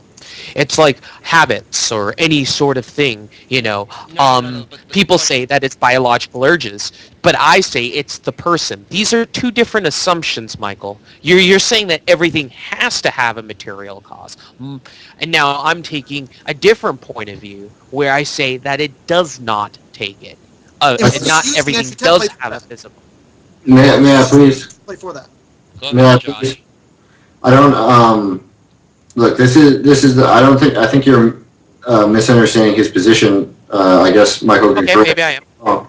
But his position would not be that matter is the only thing that has to be. That's not what science says. There's things that we have deemed as measurable because they have effects on matter, but they are not matter. But what he would say is that there is no reason to assume that. If you had an equation that represented consciousness and it worked and it reacted with reality and it worked and it reacted with matter and you said, look, here, the math is all there. This is how, I mean, because that's how we identify dark matter and dark energy. That's how we identify that. If you had a mathematical equation and it was representative of what we see, then you could get some people behind what you're trying to say. But when you bring up things like quantum physics, you're arguing from our ignorance, not your ignorance, but humanity's ignorance. That's what they call special pleading. That's saying, okay, well then it has to be mine because we don't know what it is, and it really is. There's like the whole observer experiment, and the whole I forgot what the experiment was called, but that's trying to take that and saying, okay, there's an unknown cause or something that we can't make a correlation between, and that's saying that your idea of what that is has to be what it is when there's nothing that's representative of that. It seems like to me with the whole double slit experiment example, like there used to be the thing called the aether, I think they called it, that was light. That light was this Luminiferous metaphysical, ether. what? Luminiferous ether. Yeah, that thing, that like this metaphysical thing that light was a part of, I think it was, or something. It was the I think it was the like the like It was it was like the the thing, water. It was like the water it was the that the substance wave rode traveling on, through. kind of thing. That's what the wave of light rode on, in a sense. That's what I hear. But pretty much that was disproven because of the speed of light. Because in that scenario, light would have any speed it wanted. It didn't have a variable.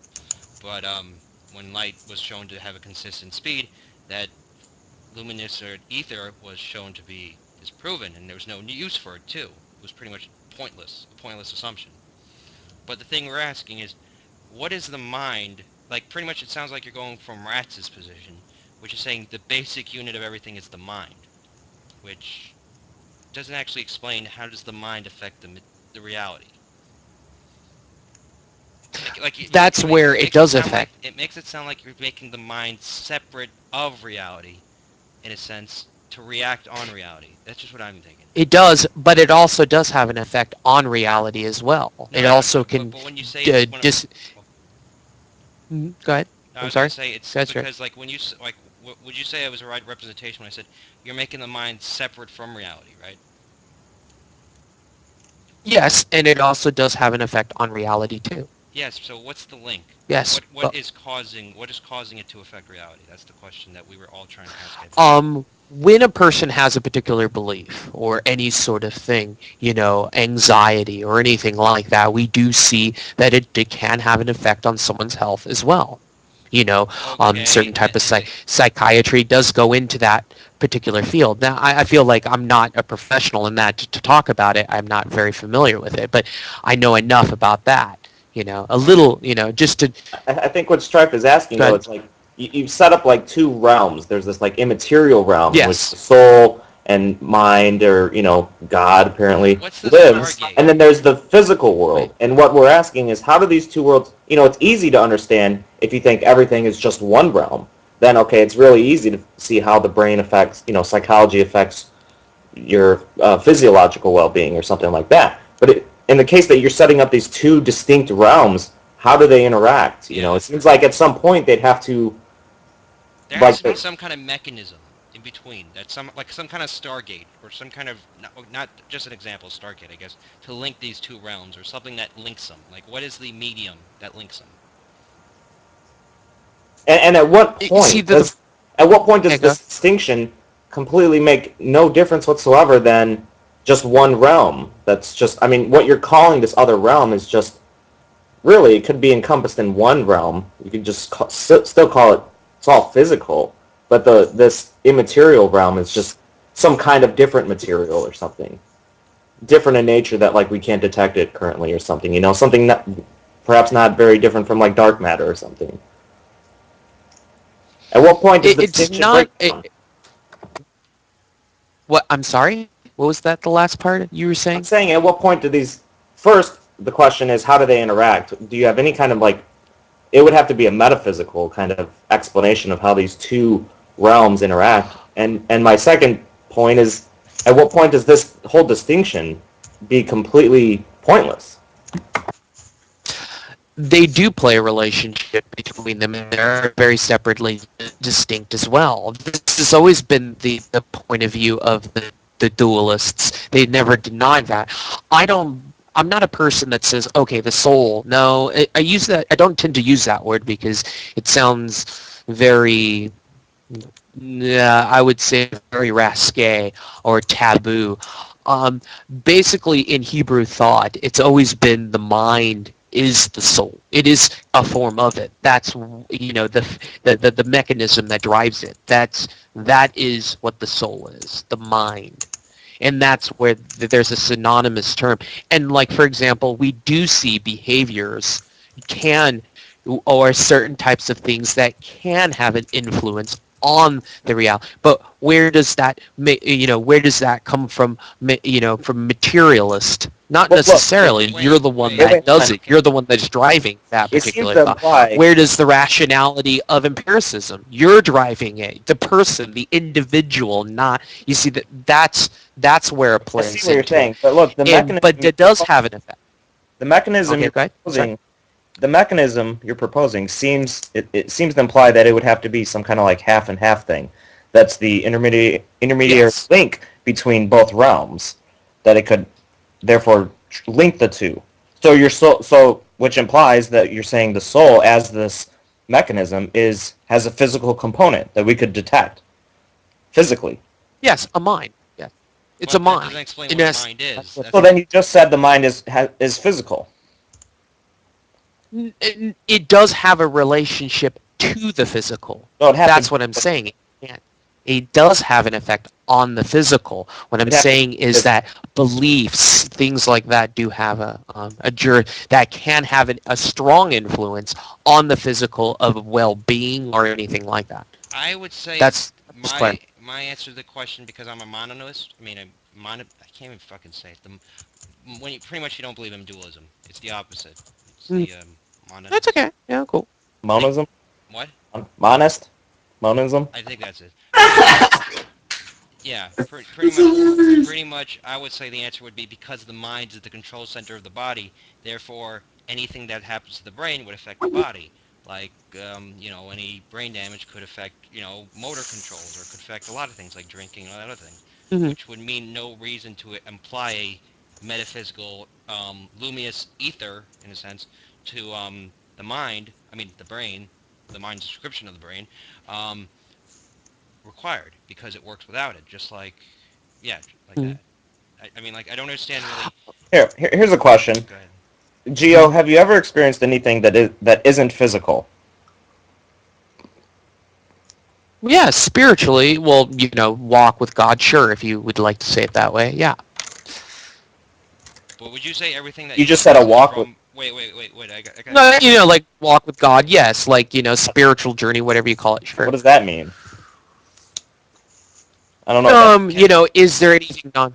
Can I just Okay. say this? Have you ever experienced anything that you would say is outside would you say you experience everything through your mind?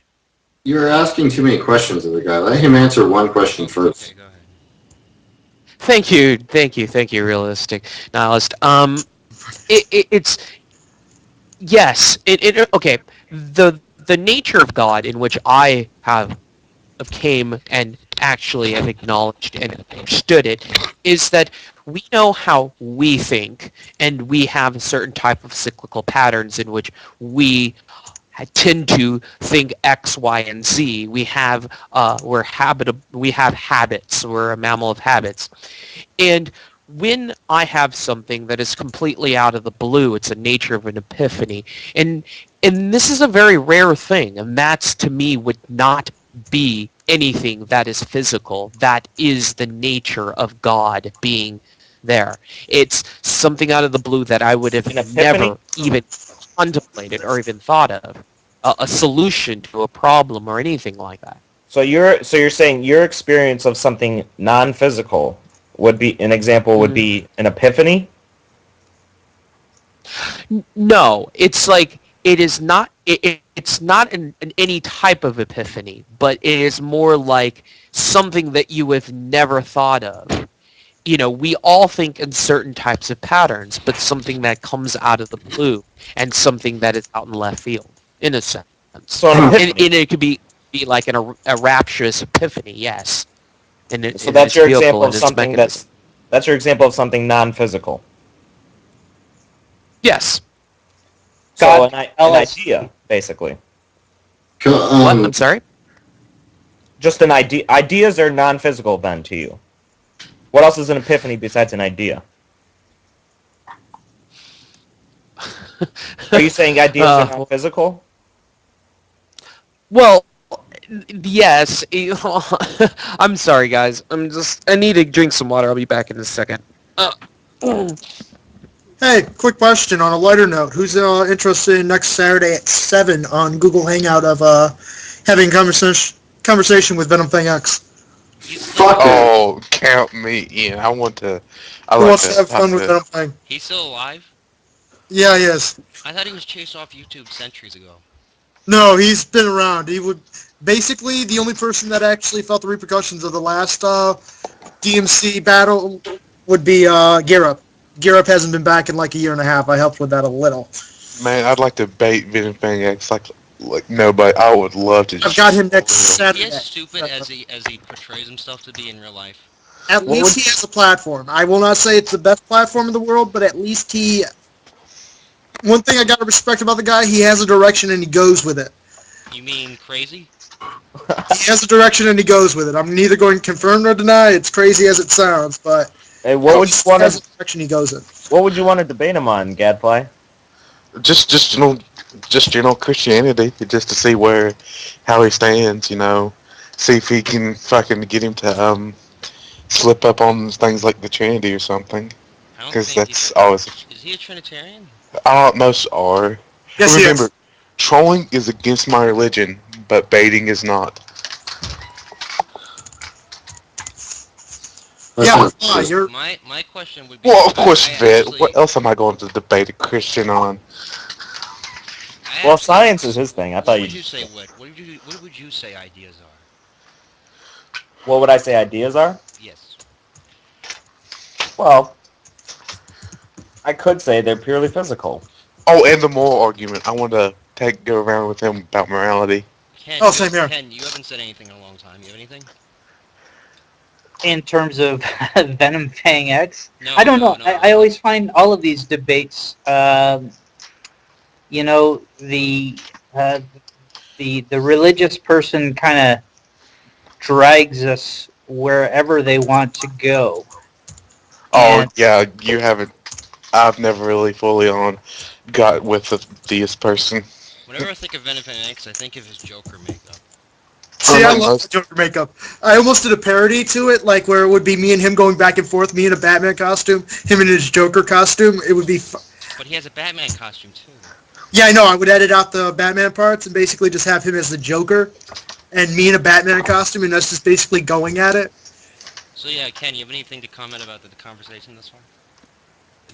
Well, it's kind of like actually one of my best undergrad courses that I ever took was called Religion in an Age of Science, and it was one of the few theology courses that I took as an undergrad, and it was an interesting course because curiously, as taking a science undergrad, I never actually took a philosophy of science course, so this was probably the closest thing that I took to it, and for the most part, the whole concept of the course was to just kind of show that science as a knowledge inquiry system has its biases and it has its problems, and that there are other potential knowledge inquiry systems. But as usual, the way this course is structured was it took basically 11 out of the 13 weeks basically trying to demonstrate that science has its inherent problems and biases.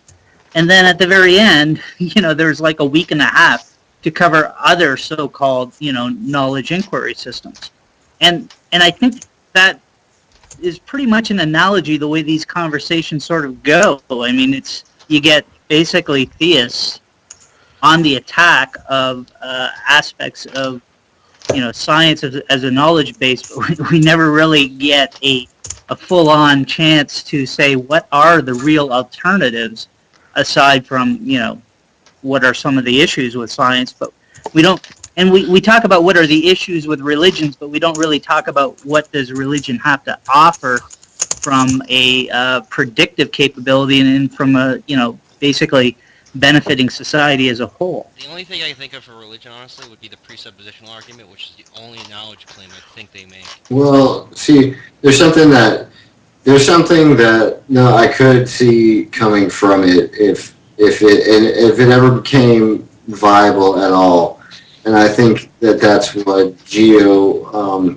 had is his own personal kind of satisfaction with his belief. I think that, I mean, not saying that everyone should walk around satisfied or feeling good, but that could be, to me, what it has to contribute the most. You know what I mean? Like when you said you don't know when it can contribute to society, I would say if anything was able to convince us, we might get some sort of feeling, especially if it's his type of deity that's not necessarily a piece of shit bigot who drowns everybody if he doesn't like something.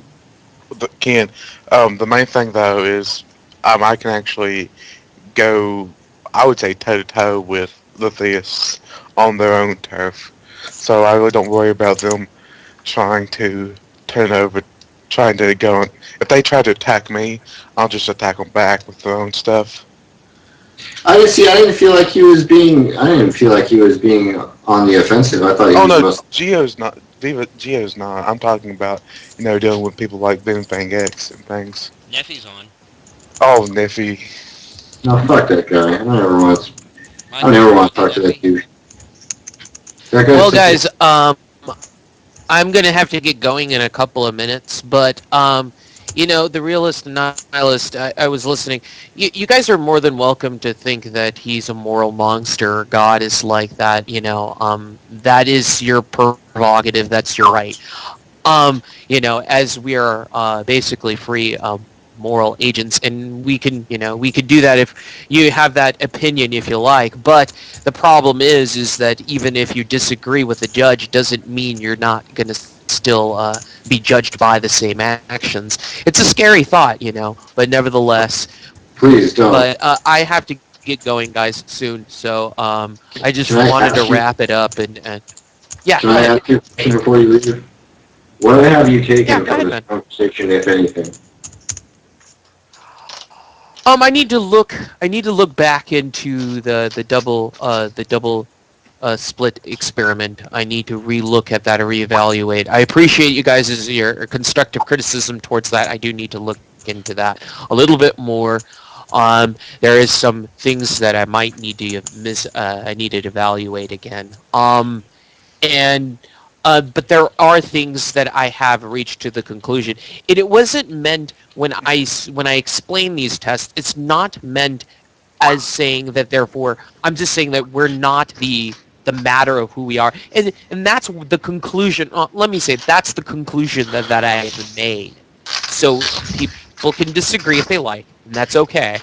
I think we're all entitled to our opinions in the end of the day. But I and guess I do need to reevaluate certain types of those experiments. I need to reread that quantum physics book again. So from with that atheist. Well, yeah. wait, Gio, And I it's got a good experiment for you. Like, I remember yeah. Go ahead. master particle physicist told me this. How about you do the experiment and tell what conclusions you come about it instead of actually somebody else, and see what you come up with. That's I'm gonna give when I do. I think Ken. I think you misunderstand. Like I said, this is not when I look at things. It doesn't mean that I'm always Wow. gonna go to No, from no, no. We're some not saying that. Indian I'm not saying that. Sherlock or I'm not saying that. No, I'm gonna look at different points of view. I'm saying you get a box, a flashlight, and you do the double slit Mhm. experiment. It's not that hard to do. You can do it now. It's easy. Because we have Okay. electricity. Just think of the time when they did it. They had Well, less no, no. light. Yeah. That's what I'm gonna read up on, guys. But I need to head off, guys. So, any other questions? Nothing. Yes. I have a question for Geo. Um, Yeah, go what ahead. is the airspeed velocity of an unladen swallow? Okay, just forget that and go to Michael. An African Okay, or Mr. European Monty swallow? Python. Michael, Hardy. what about you? What do you have to say? Yeah, I've got one right here.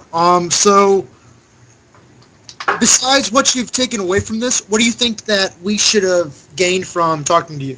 What do you think that your vast knowledge of your unique perspective of what existence is, what should we take away from this?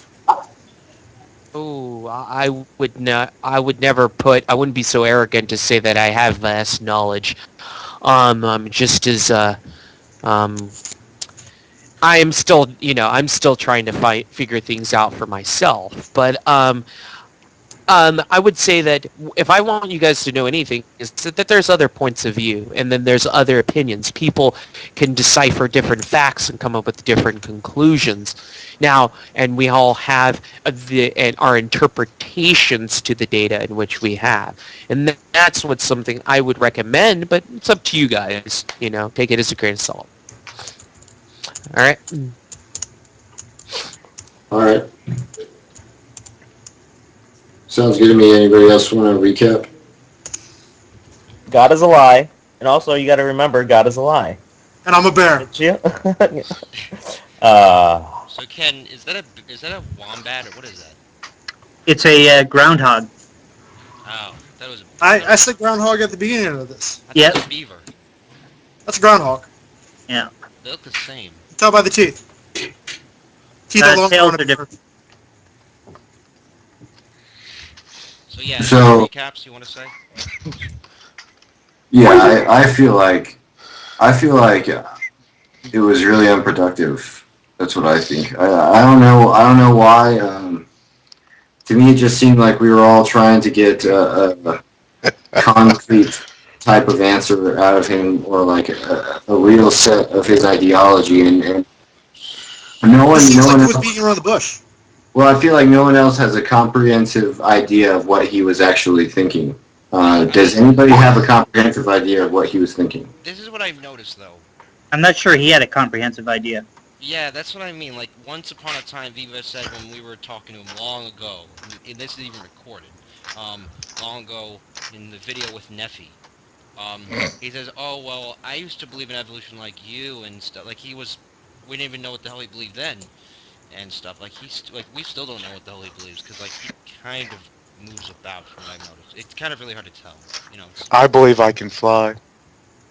well, you're a fly. You could No, I kind of that kind of got lost. The joke, yeah, because that's a failure. Why is productivity a futile goal? What? Oh, because it's never gonna happen. Also, I mean, no, but nobody's ever gonna. Why are you solipsist still? Productivity will never happen? Hold on, no, I Well, asked I him mean, a it question. could. I could, but I mean, it's just highly unlikely. I don't Strike! think. Damn it, you cut me off. Sorry. Like a boss. Go ahead. All right. Go ahead, Josh. All right, man. So why did you say productivity is futile? Well, if by productivity you mean like somebody's gonna convince somebody else, I don't think that's ever gonna happen. I mean, I think it's there. I mean, it depends on what you mean by productivity. If that's what you mean, then yeah. Well, I know, I mean, not convince someone. I don't think I'm going to convince someone early, but what I mean by productivity is to get someone to honestly question their beliefs. That's what I mean. Yeah, and I feel like the best way to do that. I mean, yeah, we've been over this before, but I mean, and that's almost more of an. I think the best way to go about that is maybe an emotional appeal, or just. I have no idea. I just thought, because, well, I feel like usually I'm relatively open. I mean, I have a video where I watched a video and I watched it and I tried to find holes in it and I couldn't find any holes in it because it fronted my ideology, and then I came to the conclusion and I abnegated my moral nihilism. But I reaffirmed it later after I come. But when you watch the video and you can't come up with any refutation, you have to accept that your point of view is indefensible. And so that's what I did. I conceded, and you figure that someone would do that. I don't know. Like, you just figure that someone would want to be in a place. Because to me, it's always an appeal to yourself. Are you where you want to be? Like, if you honestly think you honestly feel like this is where you want to be. Realistic nihilist, it's really noble to state that you walk into a debate with a completely open mind, and that capability of being able to succumb to the logic of your opponent. But is that realistic? That how many of us are really willing to do that and get entrenched into our own, very base assumptions that somewhere down the line? Well, I don't have any, I don't have anyone else's experience, so I can only comment for my own. So I just go off of what I feel, and I guess a lack of understanding other people's empathy for what I feel is maybe maybe my issue there. It might not be realistic because I don't expect anything. I just I am inquisitive about how one can not feel that way, how one can want to, it seems they would want to disillude themselves into feeling that way, and I wouldn't know why, because I feel like honesty feels good to me. It feels good to me not to know things or to know things or, that sort of thing, or to feel the way I feel. So it's really wondering why they wouldn't want to rescind their position, not so much of, because like I said, I only have my own experience, so I don't expect anything, but I kind of am curious as to why it's not that way. So I guess I'm just delving into other people's understanding more, I mean, I would say at bottom, probably most people, if not all, at bottom, ultimately, have emotional ties to their beliefs, and it's that emotional tie that you really have to break through first and foremost. I think that's why most arguments that just discuss the kind of uh, you know factual or intellectual issues, in other words, ultimately just are unproductive, because unless you do kind of appeal to people's emotions, they're reticent to even consider the alternative, or to get, I mean, especially religion, because it's all, for me anyways, it was largely based in like a fear to even question. And I think that's one of the big barriers you have to break through first.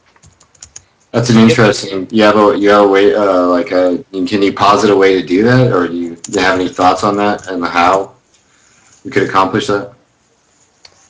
Well, one, I mean, I think there's a couple ways. One, well, I've heard people criticize like Hitchens, because if you look at a lot of Hitchens' arguments, they kind of are just, they don't really refute the logic of a lot of, like, say, William Lane Craig's arguments. Instead, what they do is kind of show the immorality of religious systems, or specifically certain religious beliefs. And if you could really kind of show people, hey, there's a certain kind of, really unnerving aspect, or like really immoral, just an emotionally kind of disgusting, if you will, aspect to a certain belief. I think that's pretty powerful. Or you could take the just the fact of like showing people that atheists aren't evil, angry, whatever. Maybe All like, atheists are evil and angry people. no, we talked about it before, like what approach, like the soft approach or like the hard approach, which really gets through to people. I really think, I mean, for most people, the average person you talk to on Skype, it's the respectful approach, that if nothing else, they'll at least be open to like even hear what you have to say, if you're not hostile. Strive. What are you going to call me about on Friday? I called you? Yeah, I missed a call from you on, well, obviously Skype. I don't I remember, was, but yeah. But what do you think though? Because I feel like I actually learned nothing in that combo. No offense. I honestly don't think I learned anything. Was Viva the main guest? Can Well, I? Well, this is like the after show, so it was like whatever. I'm gonna read something, and this might tie into. I actually read it before, um, but it might tie into what you were talking about and our idea of nihilism. I don't know, but it's from the Internet Encyclopedia of Philosophy, and it says it's been over a century now since Nietzsche explored nihilism and its implications for civilization. As he predicted, nihilism's impact on culture or the values of the 20th century has been pervasive. Its apocalyptic tenor spawning a mood of gloom and a good deal of anxiety, anger, and terror. Interestingly, Nietzsche himself, a radical skeptic preoccupied with language, knowledge, and truth, anticipated many of the themes of postmodernity. It's helpful to note that he then believed we could, at a terrible price, eventually work through nihilism. If we survive the process of destroying all interpretations of the world, we could then we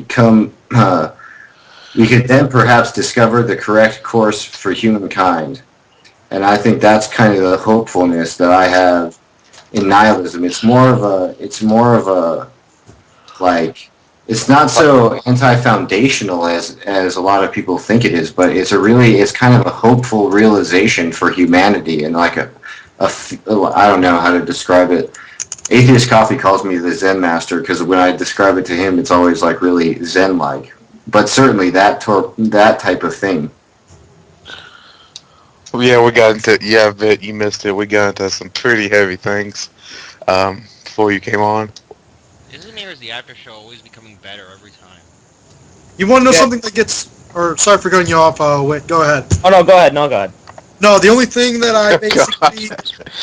I'm enjoying being with the minds that I'm actually talking to right now. The last, what's it been, 3 or 4 hours? Holy shit, the head moved.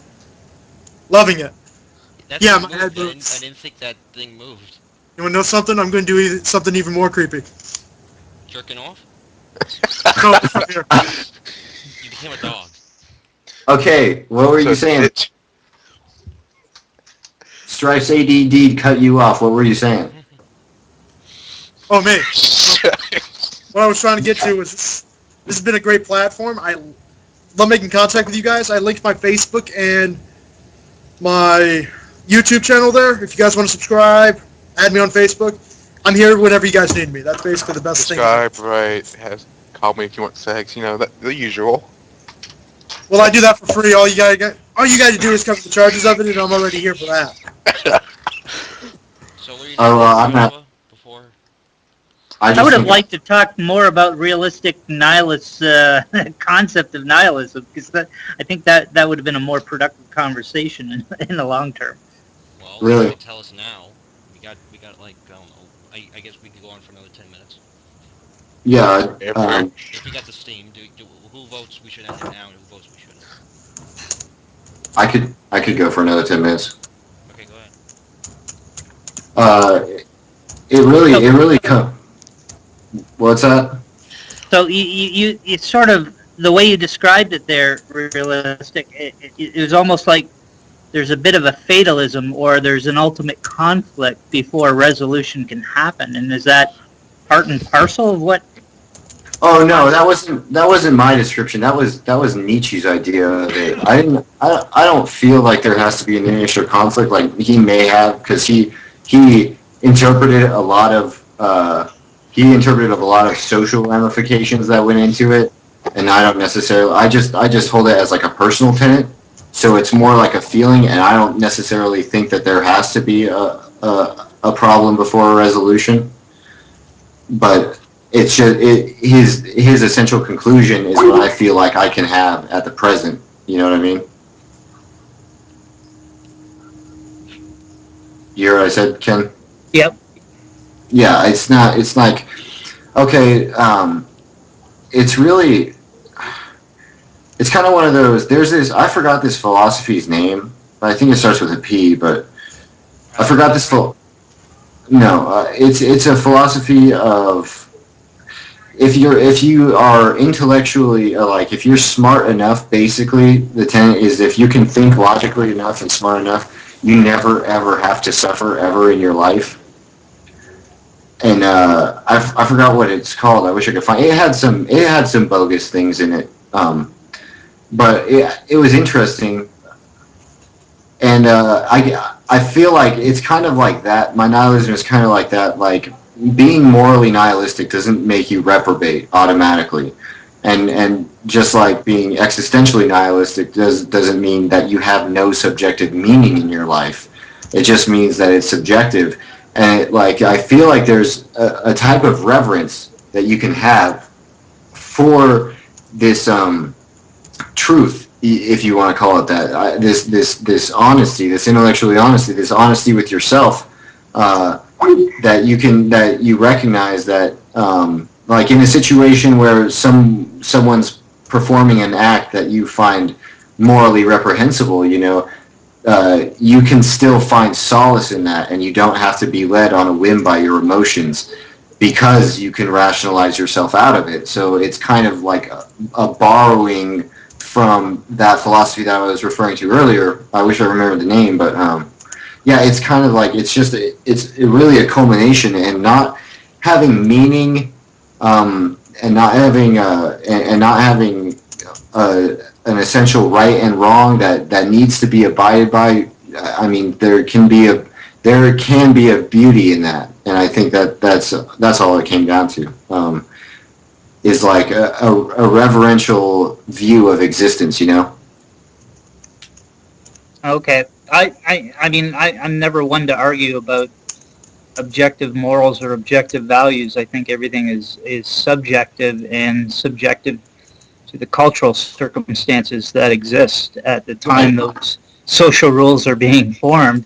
And they're plastic. They're things that are constantly evolving as they should. And I guess is that really the same thing, or is that something different to what you're trying to advocate? No, you're talking about relativism, and really relativism is basically, like, a lot of nihilists are relativistic, and a lot of relativists are nihilists. It comes down to that. Within cultural context, that's almost exactly what relativism is. If I look at the definition right now, hold on a sec. It says a doctrine of knowledge, or a doctrine that knowledge, truth, and morality exist in relation to culture, society, and historical context, and are not absolute. So that's why you get this accumulation of nihilists who are also relativists. Yeah, I know that's exactly. But I think I don't know, because it's a subjective feeling. I don't necessarily know that everyone, when realizing what I feel, like a lot of people, when they think that there is no purpose in the universe, they feel like a big emotional hit, and that might be the problem that you were talking about earlier that people have. Like they feel, oh, my life is purposeless. You know what I mean? They don't feel as important anymore. But at the same time, to me, it just, like, only in my personal experience, I had this, like, profound emotional connection to it, and, like, meaninglessness felt good, purposelessness felt good, and so did immorality, or not like immorality, the lack of amorality. It felt good to me to realize that, and to sit there and, like, discern the way things are. Like, I can still appreciate science or whatever, but if someone performs a reprehensible act, I can find solace in that, the same way a Zen Buddhist kind of would. You know what I mean? Like, they don't look at acts and behaviors. They look at this oneness that is everything, and I kind of feel more in tune with that kind of Zen oneness when I don't apply arbitrary labels to things. I honestly don't. I think maybe I really don't know what my position would be, because I actually don't label what I am. I just do what I do. I really don't know what I would be labeled, but I would agree to that I don't put labels to things. Well, when you don't put arbitrary labels on morality, or when you recognize that the labels are arbitrary, that's when I feel like everything can be acceptable, if that makes any sense. That's not saying that I condone everything, but it's saying that I don't have to be emotionally succumb to anything. You know what I mean? Mm-hmm. So, do you just not enjoy movies that are about moral dilemmas? Do I not? No, I enjoy, like, but I can. That's also So I just not to lifted the say that I entire can't island out of the entertain moral ocean, and I was ideas, about you to throw it in outer Stop space. talking! Because I can. It's my turn now. Well, it is about time. Wait. Right. Yeah, no, it is an emotional standpoint. It's just, I feel like I can pull myself out of it with intellectualism. If I don't want to suffer through something, I can pull myself out of it through intellectualism and realization. You know what I mean? I mean, if we get right down to it, the golden rule is really about, projecting subjective empathy towards others, and that's just an emotional response. Right. Okay, well, can we wrap it up? Whit, you want to go? Me? Yeah. Alright, I got something for you. Necessity may not contradict itself, but it is still possible that it may be in contradiction with with the sole exception of formal logic, pure reason. As will easily be shown in the next section, the objectives in space and time prove the validity of, in reference to ends, our deductive judgments. In the case of the employment of the categories, necessity is the clue to the discovery of our a priori concepts. Is it that bullshit thing that generates random stuff? Nope, that was my, yep, there you go. That's my, yep, there you go. Figure that one out. What the Zen Buddhist said. Ken? Therefore, God. Okay, Michael? Reason, the age of reason. Okay, are we doing book titles now? Joshua? I don't know. I had fun with you guys. The beginning of the after show was kind of iffy, but once we got into the meat of it, I felt pretty good. Okay, I'll say this is the after show, and next week will be whatever the hell it wants to be, I guess. I mean, fuck, I'm tired. So good night. Have a good night. Signing off. Bye.